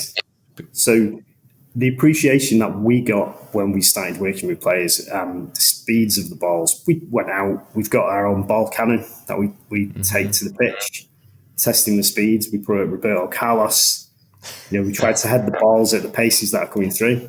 And, we've got all the stats and all the data from the Premier League, so we know what an average speed of shot is. So we've started off with kind of grassroots level speed for the goalkeepers, then we take it all the way through and then beyond. Because if you look at what we kind of did with Rezzil Player, we've got players like Emi Martinez who are competing with people at home. And sometimes in certain levels on that, they beat them. So we all know that there's gamers out there that will have better reaction than some players.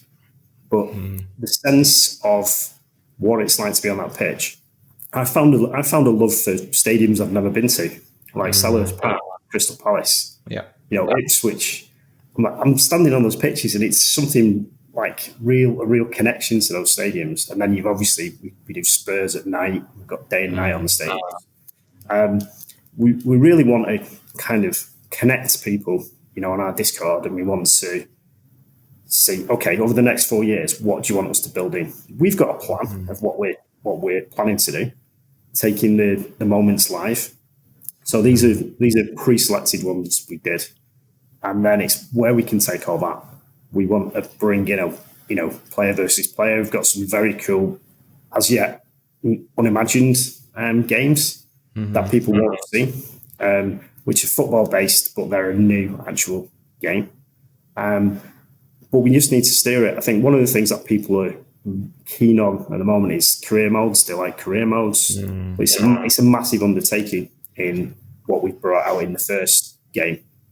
We've focused on how can we communicate these mechanics. Our warm up is the tutorial. So taking players through that. The majority of people, 95% of the population have never headed a football. And some of them might not have kicked it. It's different when, in VR you're catching things.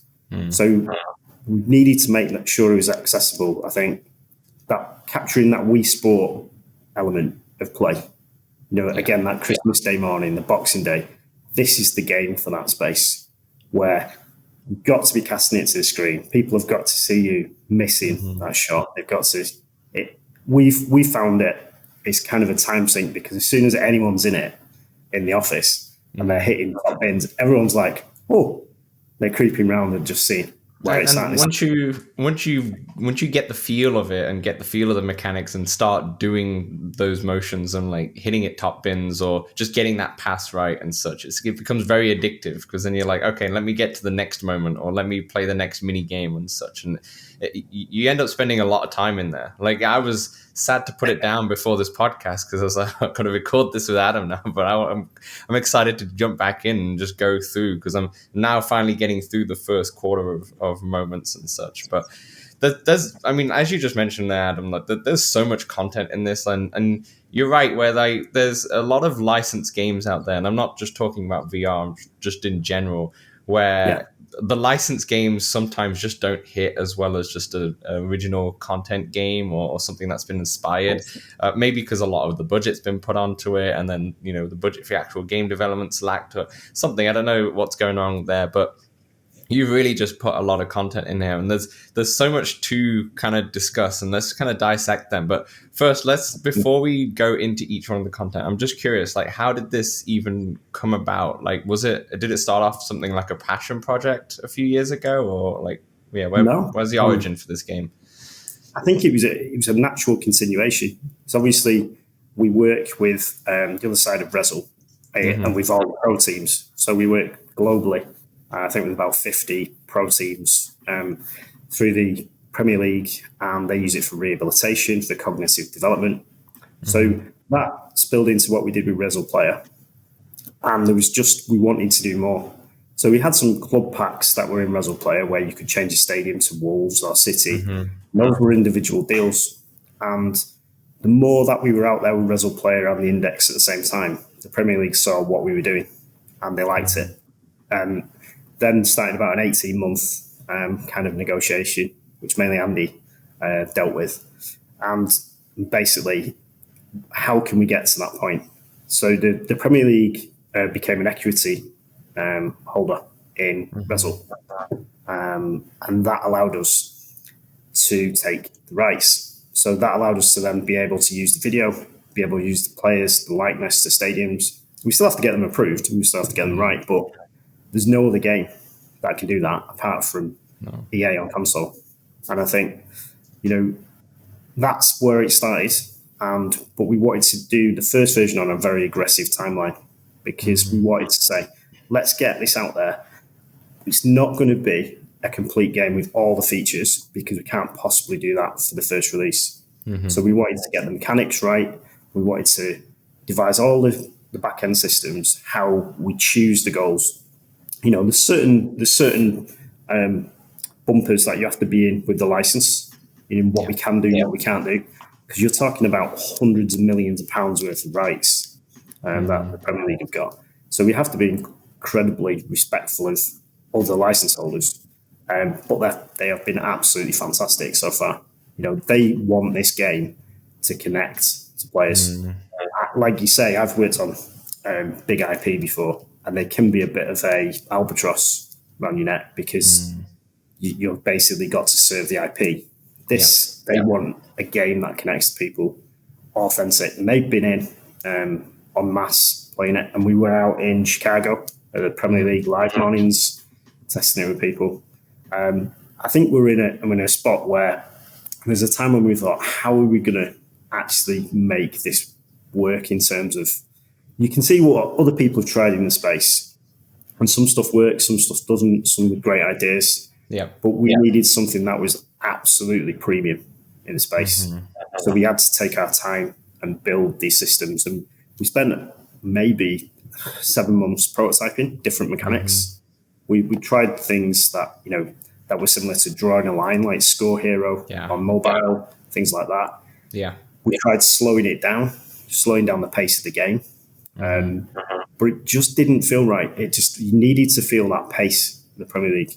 So the mechanics we've built in and tested, that's where we think we're in a space. Everything can always be improved.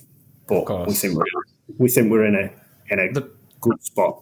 The pace of the game is something that I really noticed. Like, you do really get a sense of how fast the Premier League is, and that's a part of that. Sometimes that's the learning curve. I mean, in the moments that you have a bunch of moments in there already, but you have two options. You've got like you've got the live play where you just roll with it. Like, the ball comes to you, you make the pass. If you don't make the pass properly, it goes to the next one, and obviously that's slowed down just a touch as you're about to, you're making the pass, but it's and you're switching to the next player, but it tries to keep that pace of the game.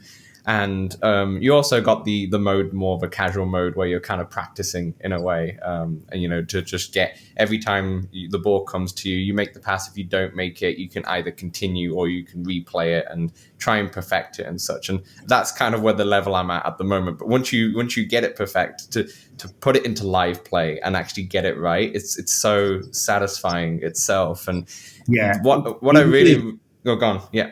What I was going to say, it was actually quite a late addition when we were looking at it, because in terms of the cycle, because we were playing it and we were trying to go, well, we don't want to penalise someone halfway through if they've had a really good run. So a lot of the scoring system, it's based upon how close you get to actually where that ball was. So when the light's coming down, that's your timing. When it's going red to green, red, amber, green. When you hit the middle of the target, the bronze, silver, gold, if you hit bang, that's pretty much where the ball went exactly in the game. So you're right. It's a good example of how we just want player choice. So both of those modes score exactly the same, but there is something. Once you're not getting interrupted. Once you can do that in live play, I find it a lot more satisfying when you're doing it. Very much so. And capture-wise, we wanted something out there where it was, when people are doing these moments, they can share them as like a pure moment. Yeah.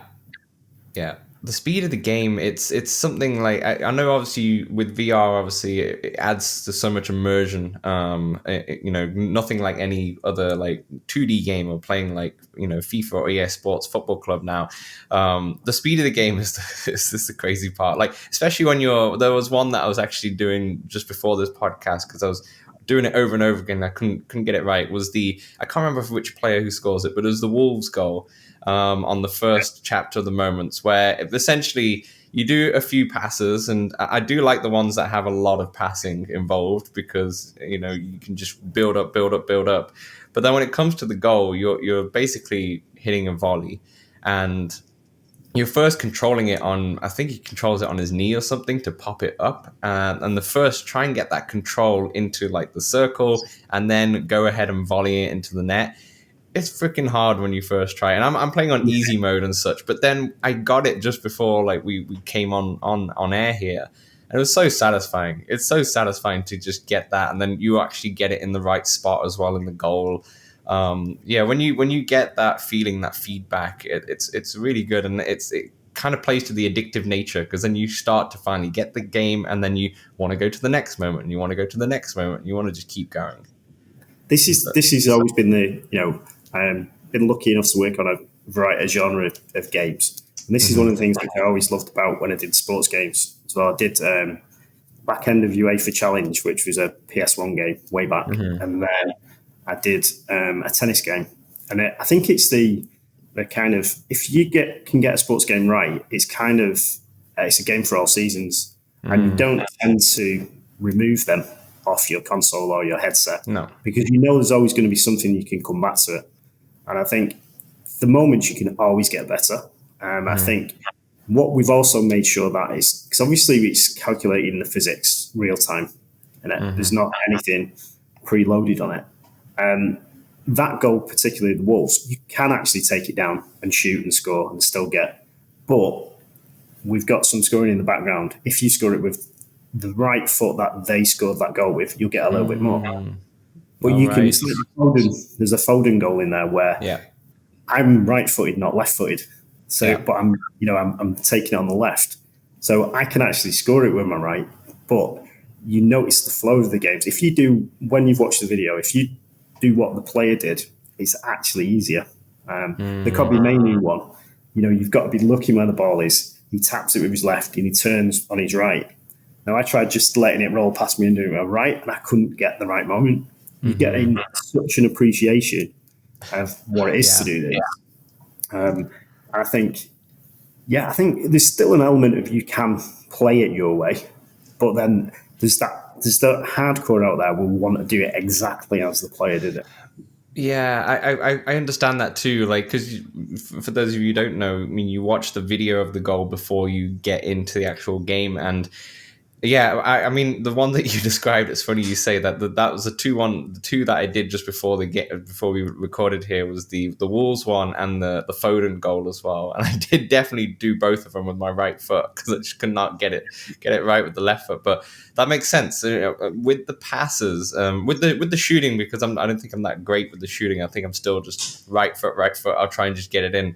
But when it comes to the passing, I really want to, like, even if it's not exact, I'll replay it until I try and get it exact because you want it to be like that. And some of the passing too, like once I've launched it in the air by mistake, but it hit the target, but that's not how they did it. They're the one, they like drilled that ball, thread the needle. So I want to do the same thing because that's the whole point of the game. I'm trying to replicate this moment, right?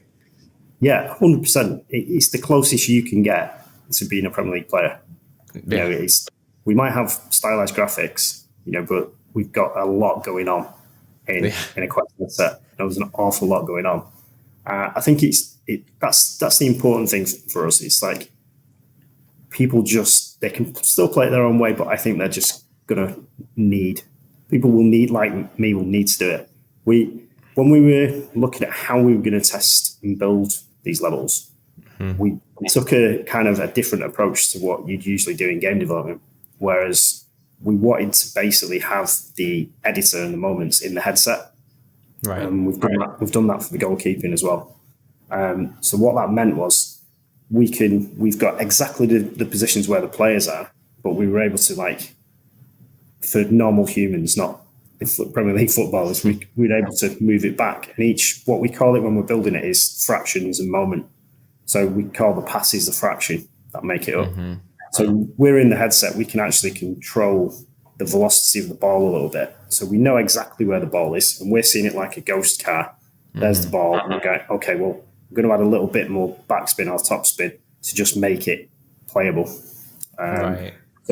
So there's very micro changes that we've made. We'd love it to be that you could go, oh, here's the data, it's going. I think part of us thought you'd just be able to do that. You'd just be able to bring the data in and play it. But we needed to be able to just, the way we describe it when we're doing it is like, say you're standing where the player was, you've got your hand on his shoulder and you're that distance because you need to be able to step into the shot, which you don't have to do with your feet if you're playing. So I think some people may struggle a little bit, but if they persevere and they go into the free play area, we get used to it a lot easier. We're not big fans of making people do a tutorial, but what we've done is make it a very heavy-weighted set of XP for unlock that if you do skip it. But we'd recommend everyone do the warm-up. Well, it's important.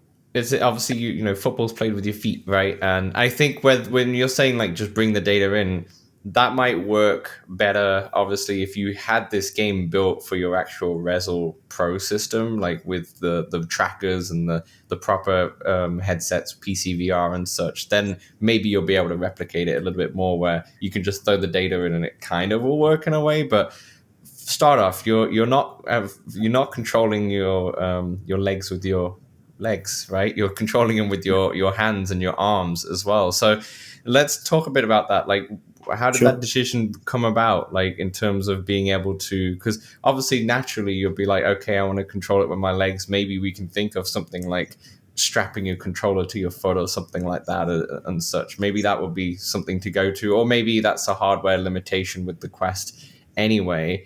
Like, how did the decision come by about, like, just using your hands as your feet? Sure, it's a good question. And I think the first one, which people, when you're asking, it's like, no one ever questions you play FIFA with your fingers.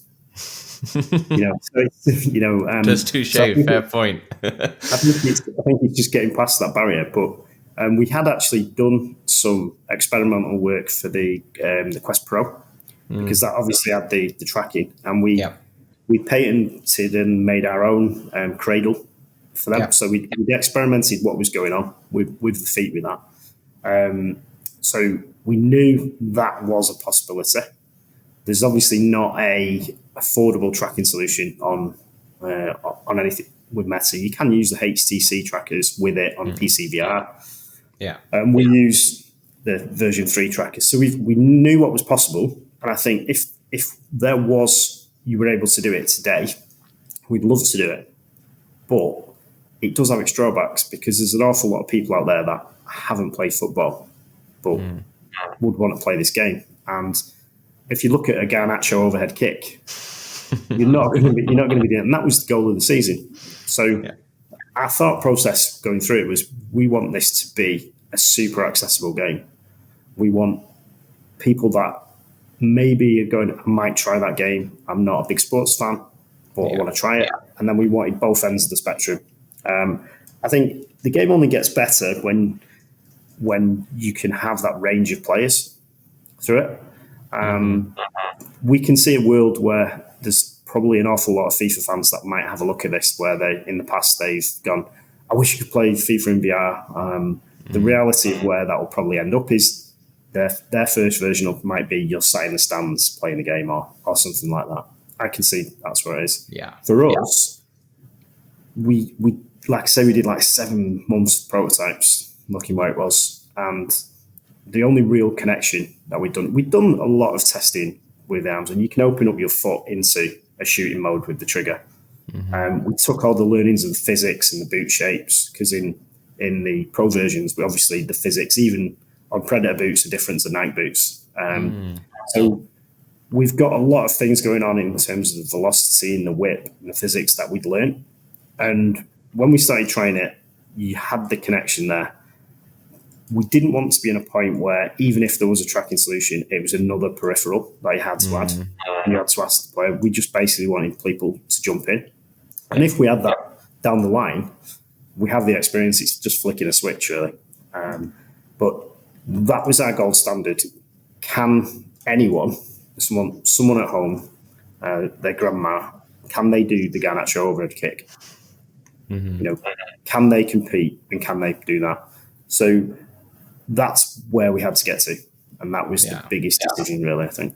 It's true though. Like it's a good decision, because I think, like you said, the initial like reaction, everyone be like, "Oh, it doesn't look right. I'm controlling with my hands. I should be controlling with my feet." But then, until you put a tiny bit more thought into it, you realize that it will be very difficult to replicate that in VR.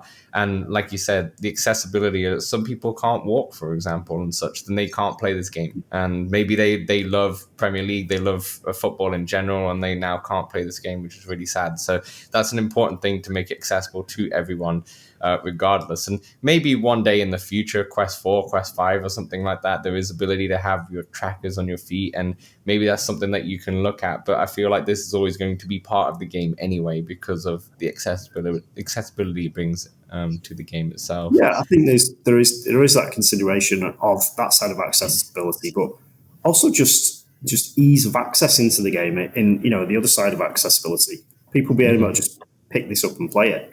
I think when we learned some lessons with Rezzil Player, where everyone thought they didn't have to actually be an athlete, but a lot of people thought they'd have to be an athlete to learn it. They had a different perception of whereas you wouldn't have with Beat Saber. It was very much, they knew that there was F1 drivers using it for reaction drills, with goalkeepers. It had a wrapper on it that was like, this is for athletes. Right. The Premier League game is basically for fans of football.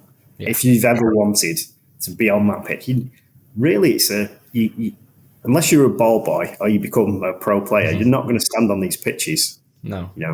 And we've got the commentary that we've done with Ali Mann, who is like a legend commentary. So everything's kind of triggered. I think when we bring it together, the choices of the really tough stuff was how we chose the moments. I think there's some studios would have approached it let's get some pizza and sit around and choose which goals it should be. And the reality is that just wouldn't work. We've got this ridiculously complex Miro board where we've gone through, and the first question was this a goal of the month? Okay, then that goes in the long list box. And then there's a whole different set of filters going through it, which were like, was the goal got social equity? Was it a derby? Was it a milestone goal? Was it? So all those go into that, then another set of filters. And then you've obviously got some of the restrictions of the license. So, you've got to have every team featured. They're all members of the Premier League. And then we can't feature teams that aren't any longer in the Premier League because they've been relegated. So then you've got some decisions where, unfortunately, a lot of the relegated teams get a lot of goals scored against them. Yeah. So, so there's things like that in the background that we've had to kind of like work through. We're really happy with the set of moments we've got because they've all got something different. We've kind of worked out the beat board where we took it up. Like you said before, you like the ones with a lot of passes. The City one is insane. Yeah, it is. Where the amount of passes in it. And you can really see that style of play from the different teams in the goals, which is really surprising, I think, when you go, because you're looking at some of the, I did the Declan Rice one yesterday, where it comes through and we check the data about 4 times because the ball comes really slowly through a couple of players' legs. Yeah. And then it absolutely bangs it. And I was like, did it really? And it's like, when you watch the video back and they step over the ball when it comes to him. You've got such a variety of these ones where are like outside the box. There's a couple of tap-ins later on. Yeah. I appreciate those. But it's about the build-up and such. Yeah, it's the whole moment. Like you've not just gone, you're just going to score the goals and such. I mean, that could be a mini game or free play and whatnot. And you've got stuff like headers and such, which you can talk about later. But it's the whole build-up play from the start to finish. And even when like the opposition has the ball, and I did a Forest one earlier as well, where you pick the ball up in your own box and then you pass it and make the move and continue. And it is interesting because you get to see what other teams play like. But like I said, like you said actually earlier, you get the appreciation of the sport and what they're doing on the field that you really don't get like when you're just watching on TV or even when you're just in the crowd. It's the scanning, that came over from the pro stuff that we've done. We've got obviously drills that help the cognitive scanning, and you get that appreciation, and that's why we had to. We've actually patented the whole game mechanic that we've put in because it's similar to how when Gran Turismo had the ghost car. That was a patented thing. So when I was doing other racing games, you had to come up with other ways to bring the player in. So that's why we kind of telegraph that beam to the player because they've got to be scanning around looking because they could be anywhere on that pitch. Yeah, they literally could be anywhere on that pitch. It's not like you've got everyone in front of you, like NFL. It's not like it's baseball. They can be anywhere. They can be behind you. So we do start the player off. The reticule underneath you has got arrows where the ball's coming from and where it's going to be going. There's cues on that. Then you've got the telegraphing with the beam, and then we've made a code around the player so you can pick it out a little bit better. We put loads more stuff in to start with, but then it just felt cluttered, and it didn't feel like you were on the pitch as much. So we kind of stripped it all back to what was the basics to be able to allow you to pass, shoot, play the game. I think what you have now is great, to be honest. I think once I got the hang of it is when I started, it just clicked with me where I can't just stand and wait for the ball and then control it and then pick out the pass. Like I actually got to act like I'm playing football here and I am scanning as like De Bruyne's just running around with the ball right now and is about to pass to me. I need to look who I'm going to pass to next. And sometimes it is just him and he's highlighted and I'm like, oh, I'm going to get the ball and just do a quick 1-2 with him, basically. I would say, like, if anyone's listened to this and not tried the game yet, when you're playing this, just scan around, like, go into your space and kind of act like a bit of a football player when you're looking around. Don't just expect to wait, get the ball, and then think you have all the time in the world, because you don't. And then the time runs out. The action just keeps going. Like, when you get the ball, the action just keeps going. It's not like sometimes they do the shooting motion and such, and you've still not passed it. and then you realize you're not quick enough, essentially. And it's where we've got a little bit of an overlap. So we did it a bit like, say if you're watching Netflix, and it always starts the playhead a little bit back where you were. So when you move to moment, you see a little glimpse of what you've just done. So you've got that continuity. That's how we were able to put a bit more time in it. But you're right. The real game is played at that level by people knowing what they're doing with the ball before they get it. Yeah. If the likes of my level when I was playing, I wasn't at that level. I didn't know I was going to pass 2 until I got the ball. Yeah, exactly. Some of the passes are ridiculous, and sometimes you also vision-wise, when you're looking, you're like, how did he realize that there was a gap? Like, obviously, when you're watching on TV or playing FIFA or whatever, okay, I'm going to pass it over there because there's a gap forming. Sometimes there's so many players in the way, and you have one player running behind, and you don't realize how much space that guy has, and that's the pass you want to make. And it's amazing how they know that, and they can do that in a blink of an eye. There's certain stuff that we needed to add into the editor. It really worked for us, which was making sure that if there's players in your immediate space when you do that, we kind of could dissolve them within your circle, and then we turn them back on again. Yeah, it's just making sure that you didn't feel people right in your face, because we do that in the pro stuff, but they're used to it. People at home are quite used to that. I think there's a certain sense of exploration. I think we are completely eyes open to this. I'm really happy with what we're putting out, in the next couple of weeks. But there's a certain amount of exploration that we go, okay, what is going to be wanted in this game? There's certain stuff. We've had a finite amount of time to put out.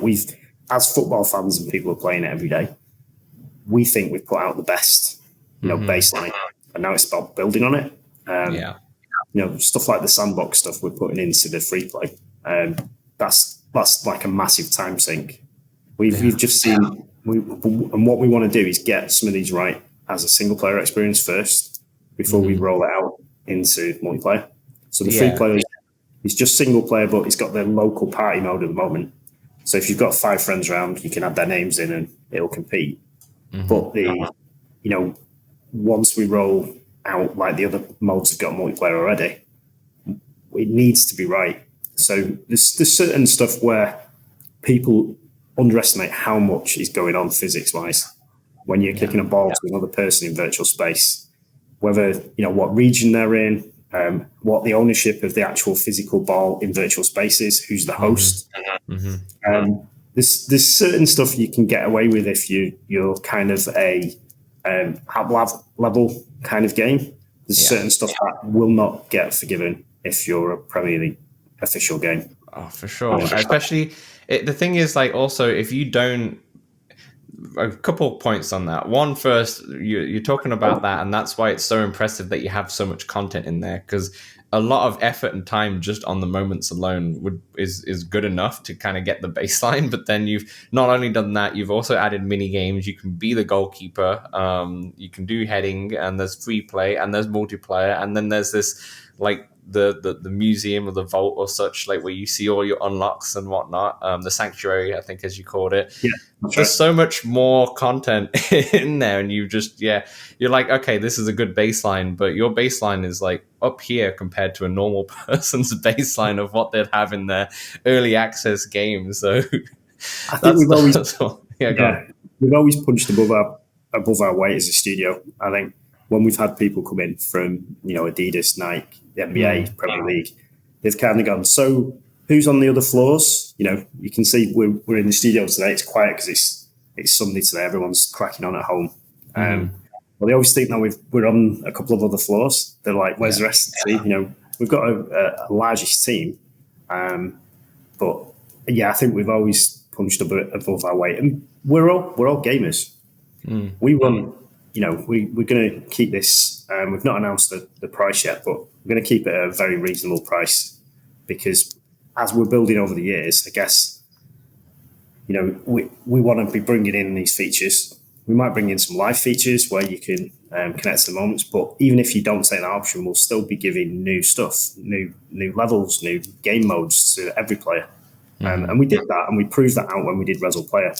We kept adding challenge modes, we kept adding new games. But I think it's really, I'd be happy, and I'm probably one of the most cynical people buying games. I've been stung a few times and I think something's going to be fantastic, but I'd be more than happy with this because I know it's going to sit in space on my headset and I can come back to it at any point.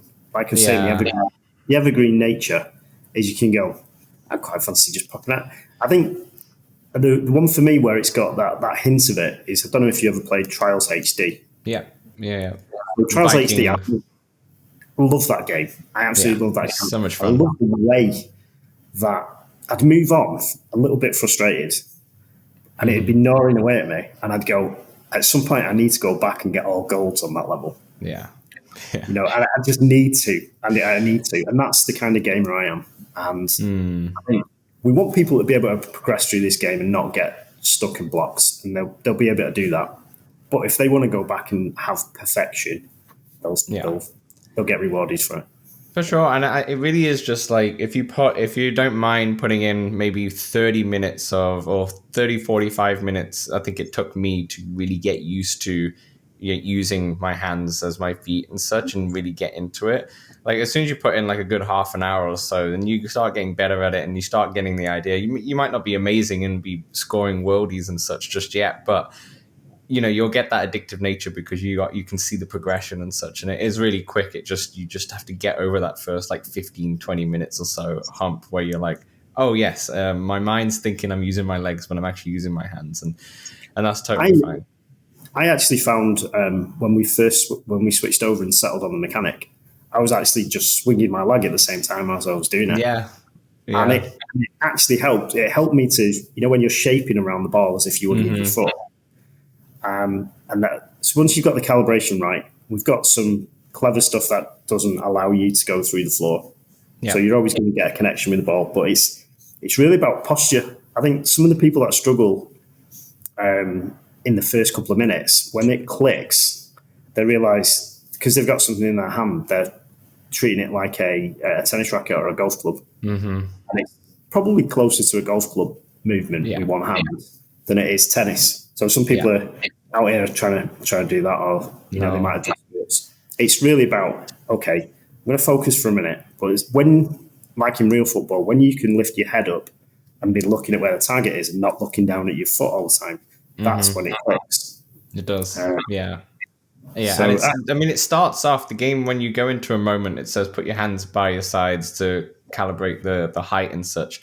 But you aren't really going to lift your hands up too much. Obviously, you're going to do the motion of taking a shot and such, but you want your arms closer to the side of your body. So it is, when you're doing the motion, like you said, you can kind of replicate your legs in a way. And that's just how you once it clicks, this is what I'm saying. Like once it clicks, and it doesn't take long to click, it's just that you just need to get over the little hump of going, okay, I'm going to do it. I'm going to finally understand that I'm going to have to actually act like a Premier League player with my movement, spatial awareness, and then, hitting the ball around. It's interesting, some of the stuff that were very small changes that made a very big difference. So being in the exact point in moments and when you're in one of the other modes and getting the ball delivered, if we delivered it directly to you, in real life, you'd step to the side, you'd turn, and you'd kind of be at an angle and shape around it. But what we found was a lot of people that hadn't played football, they'd just let it roll to the front and they'd kind of poke in front of them with a leg. And what we did was just do some minute offsets to where the balls are actually delivering to. And it allows you to shape that ball and to curve it and curl it like you would in real life. So anyone that's finding that they're kind of poking in front of themselves, just turn your body a little bit, almost like a coach would tell you, turn your body shape a bit so you can get into it. I think that's been probably the most surprising thing about using your hands as feet. It becomes a lot more natural than you think it would.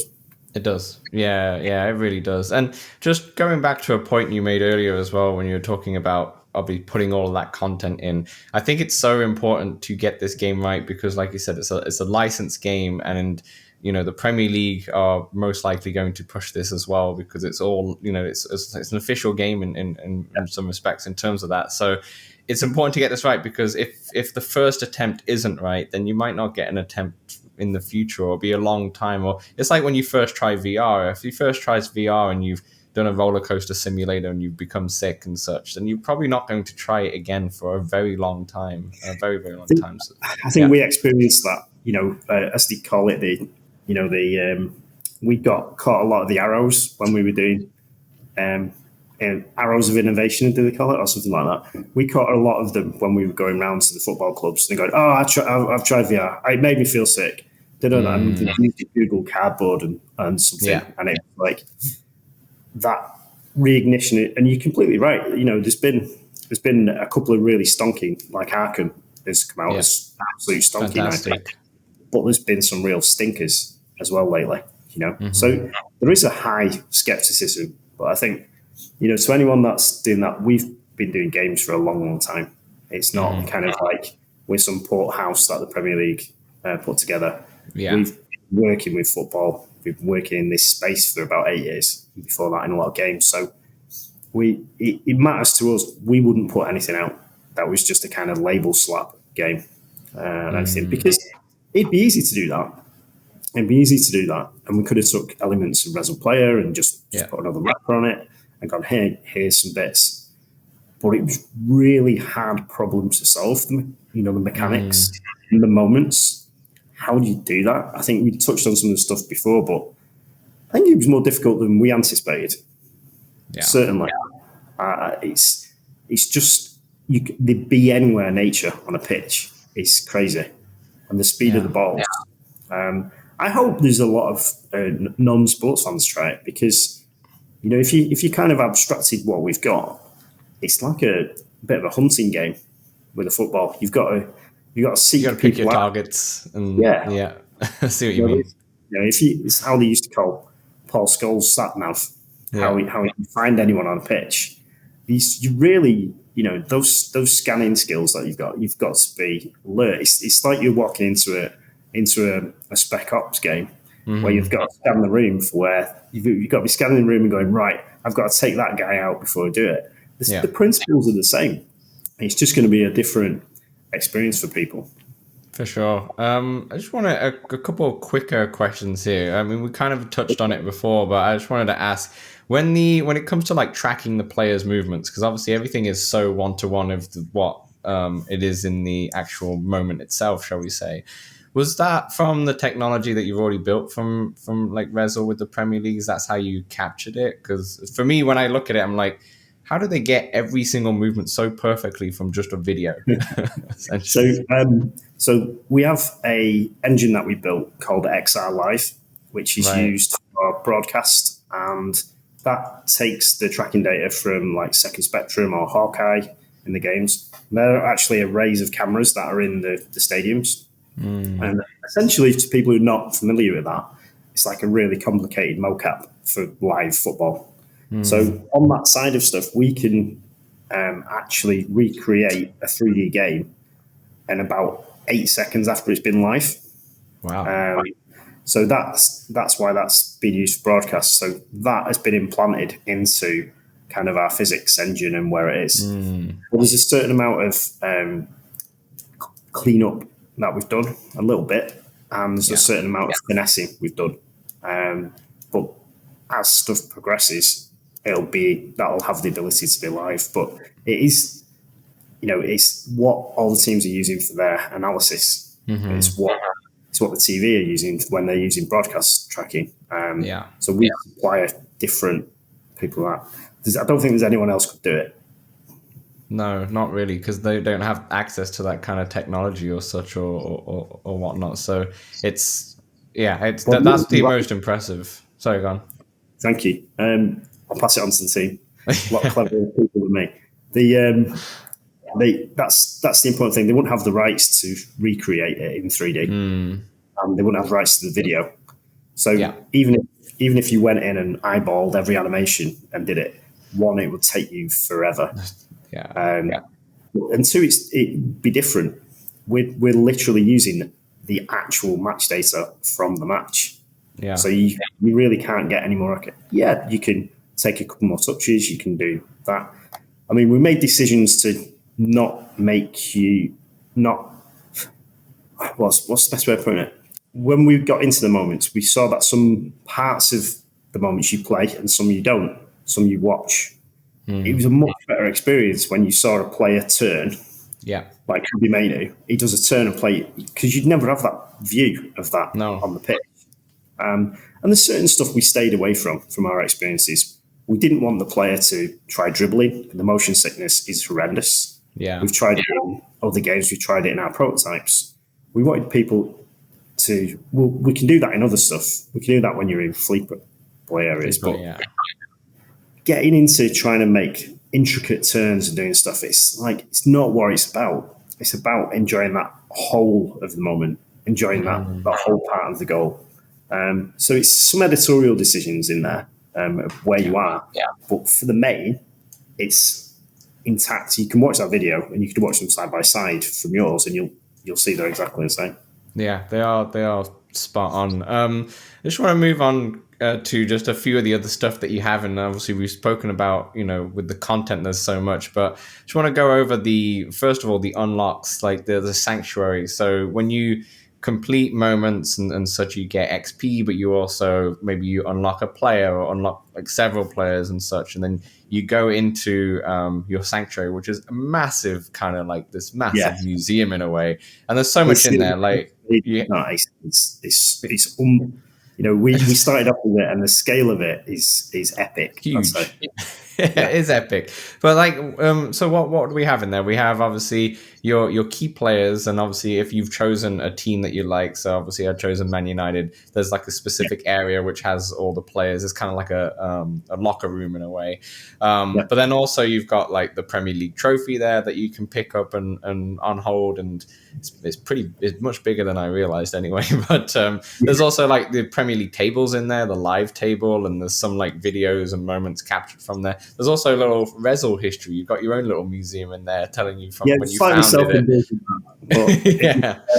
It was one of these things that once we started, originally we were just going to put a couple of posters up of places we'd been and clubs we'd worked with, and then we went, well, there'll be a lot of people that'll never have heard of Rezzil.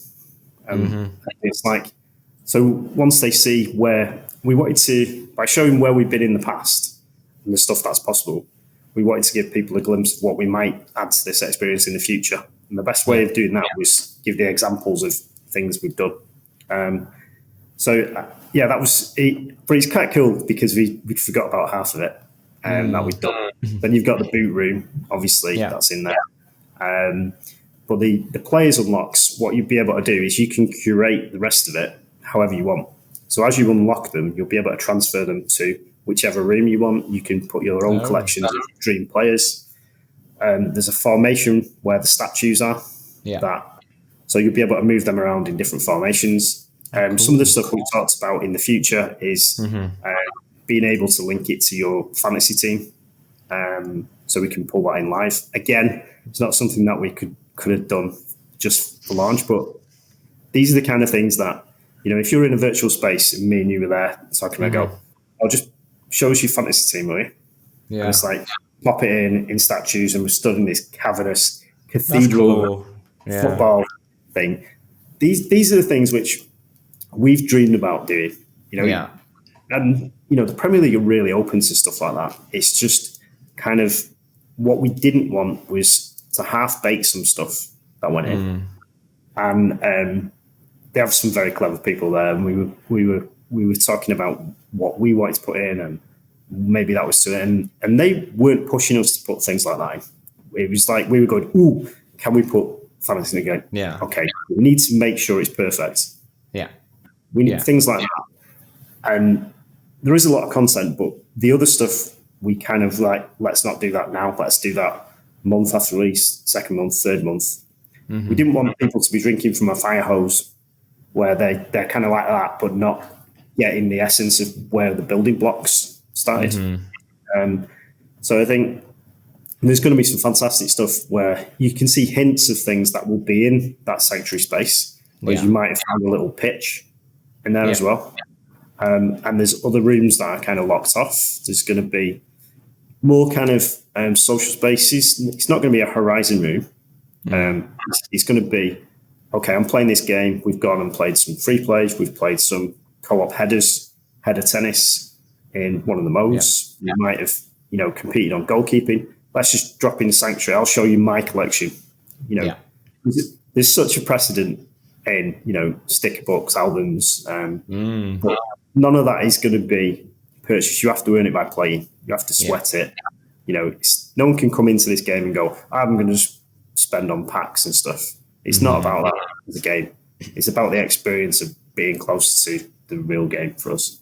So collecting's massive. Collecting's massive in this culture as well. I remember obviously growing up and having match attacks cards and whatnot, and good times, or sticker books when the World Cup comes along, it's one of those. Yeah, I think there's obviously some fantastic other partners that we talk to at the Premier League. Football Manager's another official partner. Panini is. There's tons of stuff, and I think down the line, who knows? There might be collaborations across. We've got to get this right. I think in an ideal world, we'd love to replicate it with other leagues around the world as well. There's been so much work to go in to get the infrastructure and the systems there, but we're fully committed to supporting this game and making it better month on month. There'll be content as soon as we can drop it, as soon as it's tested. I think the recent learnings of VR is don't put stuff out if it's not ready. Yeah, because then people just get a bad. First impressions are everything, to be honest. In this, with that, moving on to the future aspects of it, you've obviously kind of touched on a sandbox mode. Can you talk a little bit more about that now, or what the idea of that is? Yeah, so in the free play area, what we've wanted to do is basically give you a sandbox where, in its first instance, what we'll do is basically lay out a load of free kick dummies, a load of rebounders, and then emitters, where you can move those emitters to anywhere on the pitch, then set their angle, their pitch. It's actually how we build the goalkeeper levels. We build it in editor. So we built those tools in mind that we can then expose them to people. So then for a good example is you'll pull up the YouTube player, and you might have scored for your 11-a-side Sunday team or something. And you go, there's a video of it. And you can go in and create that and see if you could score it. You might go, I want to practice on corners. I want to just deliver the ball. So those are the creative tools that we're kind of finessing at the moment. For now, what we've done is we've created a bunch of those and pre-populated them. So then you can select how many you want in rounds and play them on your own or with friends. But we really want to get to a point where that mode has a life of its own, where you can just create what you want. And that's where I think we get it right as a single player and people can build it, and then possibly they can save it and share it with other people. Like I go, I've made the Roberto Carlos free kick. Do you want to play it? We wouldn't be able to call it that at the time. We've got to be really careful in this space, right? So that's why I think that area will be the area where people can just make whatever they want. So they can bring over it's like some of the golf games that I've played in the past where they have their custom editor. So some of the courses that they're not licensed for or such, but someone's just gone and made it or made something similar-ish, and then people can kind of play it. Yeah, I think in that particular area, also where we want to get it to is that I can be shooting at you who's in goal. I'll play, but that takes a little bit more time to get right. So in the first instance, there's these pre-populated scenes that you can use for your pie mode, and in the background we'll be making that sandbox so you can make your own scenes. But it's amazing how much time I've been spending in free play recently. Since we're still working on the AI on the keeper, and that's all come through the real movements. But I think it's easy. Again, you could do these things easy. We never do things the easy way. We could have just gone, let's get a bunch of pre-baked goalkeeper captures from Mixamo or whatever. Let's chuck it on a robot. No, okay. So when you go into the game, what goes in this week, you will have seen in the version you've seen. It's all the scales of the player will match exactly the scales that they are in real life, including the keepers. So if you look at, I think Pickford is the shortest with Raya, and then you go right up to Onana and some of the other players. And that's the difference with reach. So if we just put a standard robot in, then one keeper might be able to save that much more. So it's the attention to detail, I think. Yeah. And also, we've been lucky enough to meet some of these players, and I've stood in front of Harry Maguire, like breaking my neck. He's big. And then it's why with Fernandez. So, you want that kind of experience. You do want that. You do. I remember having a tour at Man United's museum once, stadium, and I had to put on, I think I was maybe 12 or 13 at the time, and I had to put on Schmeichel's top, his goalkeeper jersey. Freaking massive, absolutely huge. I think he's like 6'5" or something, but he's a big dude. And yeah, it's those it's those kind of moments that you kind of want in VR, because that's the things that will excite that's the people. thing. It's more customized. I think you can see behind me that's my setup as United. That customization when you get it through. That's what people want. I think the other thing that's really surprised me is how much I've enjoyed playing as other teams. Because the weird thing is, in the US and Canada and a lot of other territories, it's not as tribal in football. I mean, in ice hockey, in NFL, CFL, it's still super tribal. But we were at the Chicago Premier League event, and there's Liverpool fans sat next to a City fan sat next to a United fan. Yeah, everyone's friends. That would not happen in a Bayern Manchester. So we're aware of all this, and I think the more that we can bring in anything that just connects you closer to your favourite players, your favourite club. Yeah. One of the interesting decisions that we made was to update the kits. So everything is this season's kits, and they'll constantly get updated. If there's transfers in the team, if that player played in the moment, they'll remain. But if they say went to go in Spain, they'll transfer out at a game. And no one wants last season's kit. I mean, they want the Cantona black retro kit. Yeah. But they're about £400 now. So, but everyone wants the most recent balls kit. We're working on a lot of the stuff we can do with the boots and stuff as well. So, it's going to be a long burner to get more and more stuff in. But I think we're well on the way.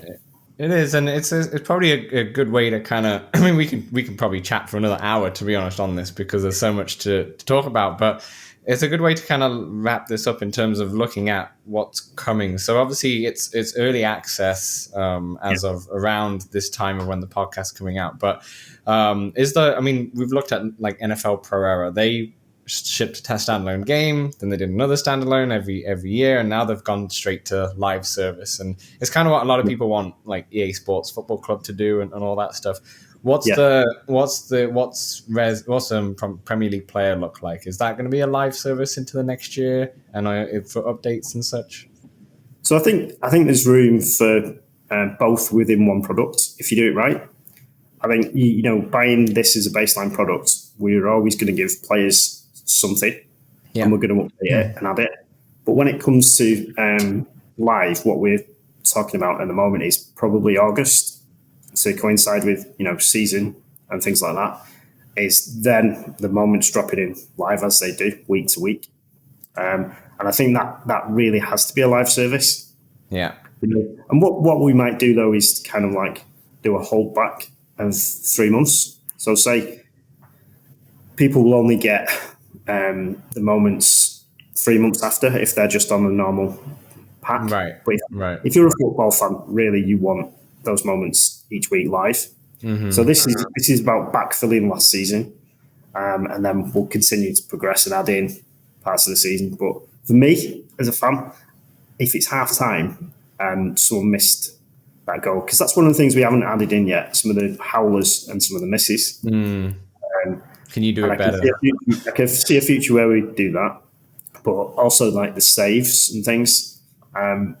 So I think if you've got five friends around and it's half time, that's why we need the live service, because there's a lot of pieces to move around.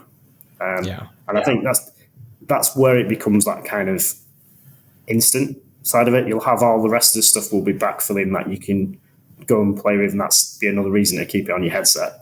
Because you won't be able to, in any other game in VR, play all the correct stadiums and players. So I think that's the pathway where we're going. I think there's also what's come out through development. There might be a couple of other products that we might put out, but we're not going to follow the model at the moment where the game you mentioned, where they did a SKU, then they did it. For us, we want to build. It's like we're already halfway through, kind of like FIFA on a cycle of like 20 years, where they build. We want to kind of compress that into 4 years. I think this to anyone that's out there as a gamer, a football fan, a VR fan. This is pretty much the EA Sports equivalent. In it, the branded content alone, people will play games for that, but will stay for the game. We know that. Yeah, that would get them in, but then as soon as they actually experience the gameplay and realize the authenticity and the immersiveness and the appreciation of the actual Premier League teams and players and such, and that will keep them in. And I'm having an absolute blast. I'm not gonna lie. Would you say what's the edit? Have you got anything that I can feed back to the team that you think, that I'm loving that, or something I'm not sure about? What I would love, and this might be just something in the future, but I would love goalkeeper moments. Like you have I mean, I haven't finished the game. I'm not sure if you have got goalkeeper moments. But like I enjoy playing it as a mini game as the goalkeeper. Sometimes it's challenging depending on the space that I have around me, but like I enjoy having that, and it'd be cool to replicate some of the big saves or the free kicks or such like that. Like I said, you may have this already, so please tell me if you. As you progress through the goalkeeping stuff, you'll see that we're bringing in some of the animations of the shots from moments. So those are some of the goal scorers are actually shooting at you through those levels. That's cool. Okay, that's cool. We did do in Rezzil Player. We recreated some famous headers. And so. Again, these are the things that if people tell us they want it, we've got all the tools to build it. For the first outing, we wanted to make it that you could be part of the moment and score the goals, because pretty much everyone wants to score the goals. So that's why the other two are in mini games at the moment. But we will look at how we can fuse them. There'll be. I don't know if this is possible, or this might take a lot of R&D and realizing how this would work, but everyone loves skills. Everyone loves to try and do kick-ups and such. So to have I don't know how you're going to do it. This is up to you, and this is up to your team, but enable to, just like free play, but have an area where if you wanted to try and do some skills, maybe you want to try and do some kick-ups or around the worlds and see if you can do that in VR. That'll be really fun too. That's something that I always enjoy playing in the EA Sports, for example. You can definitely do it. I mean, I think there's stuff like Rondo, that's in. I'm not sure who did it first, but we might have had it pinched when we did because we did it with pro stuff, and then something similar popped up in EA. But you can. The only thing that's stopping longer kick-ups at the moment is the lifetime on the ball. Right. So we could definitely add that in. And I can do some round the worlds and I can do some kick-ups with it. Oh, fair enough. Nice. So I can do that. I can do that in free play. So have a playbook. I'll keep trying. I'll keep trying. I'll definitely put it on the list though. Yeah, for sure. I'm looking forward to what people say they want. Yeah, Rezzil's always been really good for feedback. I mean, I'm not active on your Discord, but I'm on your Discord, and I see obviously you have weekly challenges and such, and you really get the community involved. So I can see you obviously pushing that as well in this next title, and taking that community feedback, and because we're all as much as we're all you're obviously developer and founder and such and whatnot, but we're all just gamers. We're just there to have fun, and we all like the same things, and grown up with the same culture for a lot of us as well, who with this specific game. So I think a lot of the feedback that maybe I give or some people give in the Discord would also be resonating with you anyway, because you'd be like, oh yeah, that's actually a great idea. I really want that in there too, and maybe we can 100%. Look at it. Yeah, 100%. I think anyone who doesn't listen to the players, they're mad.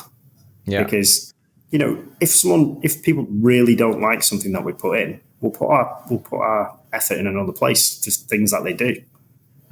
equally, if they want more of one stuff, great. Yeah. I think we're definitely not in a bubble in this space. We know what kind of is going on. We play all the games. Through from gym class. All the way through. I must have played literally every sports game that ever comes out. If it's on side quest, if it's on it, because there's some guys that are out there, might be a one-man band that are doing stuff, and some of it is really, really, it's not working. But there might be a nugget, something in there that you go, that's a really good idea, but I think we could really execute it a different way and work. So there's a lot going on in the space, and there's a lot of people doing some really great stuff. But I think one of your points before is that this game has got cut through with its quality. So that's the thing we're working on at the moment. It's got to be butter smooth on the frame rate, for the physics to be right. So that's kind of what we're doing right now, making sure that's there. Yeah. We've got a really, really good base of mechanics. We've got a ton of content. We just need to. It's difficult. You're working with a piece of hardware that there's only a certain amount is possible. Yeah, it's a fantastic piece of hardware. But we can obviously do a lot of stuff that we've done in PSVR that we can't do on this. And I think if we get it right, we can get the play numbers. That's when we can start really building our own community around the game. Final 3 quick fire questions more than anything. One, are you planning to bring this to other VR platforms at all, or not right now? Talking about it, but as yet undecided. Fair enough. Also, what happens to obviously you've got a bunch of moments from last year and such, and obviously you don't include the teams that have already been relegated. But when you do become more of a, let's say, live service, and you add more moments for this season that's currently ongoing, what will happen to the teams that would get relegated? Those you just have to remove those moments, or is that okay because you've already had it for that specific year? I think they'll sit in that season. Yeah. So as long as they sit in that season that they're in, it's okay. I think it's fine. We just can't have the teams that were relegated featuring in this season.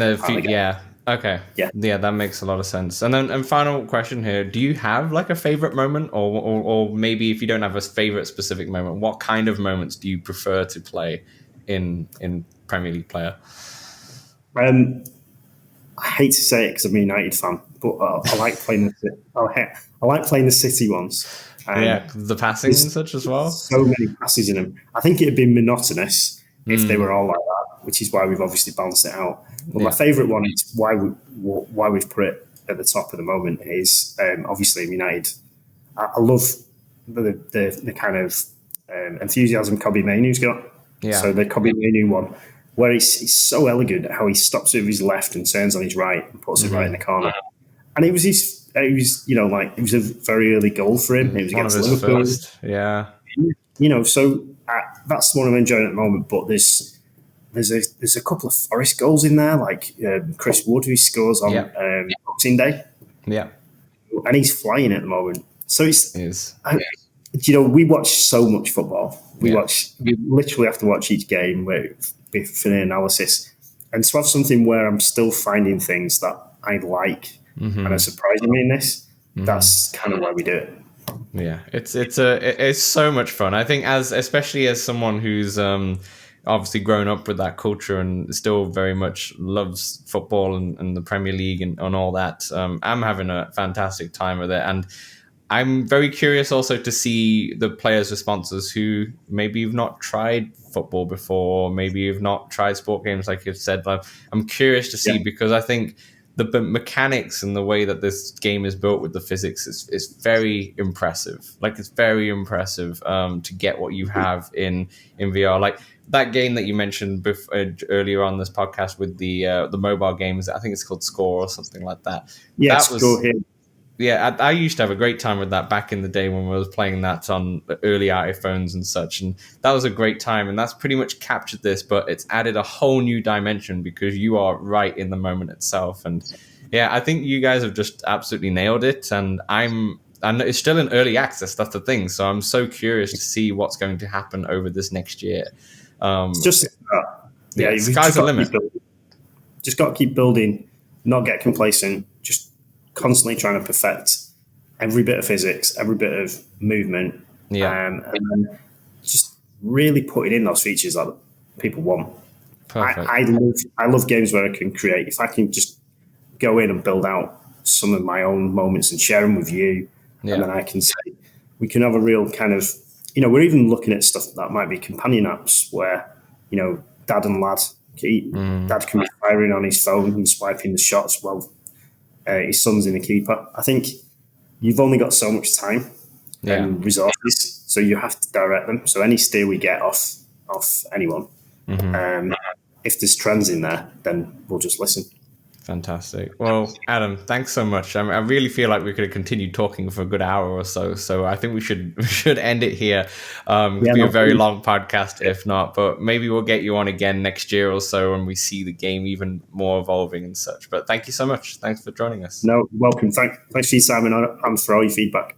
Thanks. Yeah, definitely. And thanks everyone for listening. Thanks everyone for watching. Obviously, let us know any comments or thoughts in the Discord. We've got the links below, so you can obviously get Premier League Player either downloaded or about to download, depending on when this podcast comes out.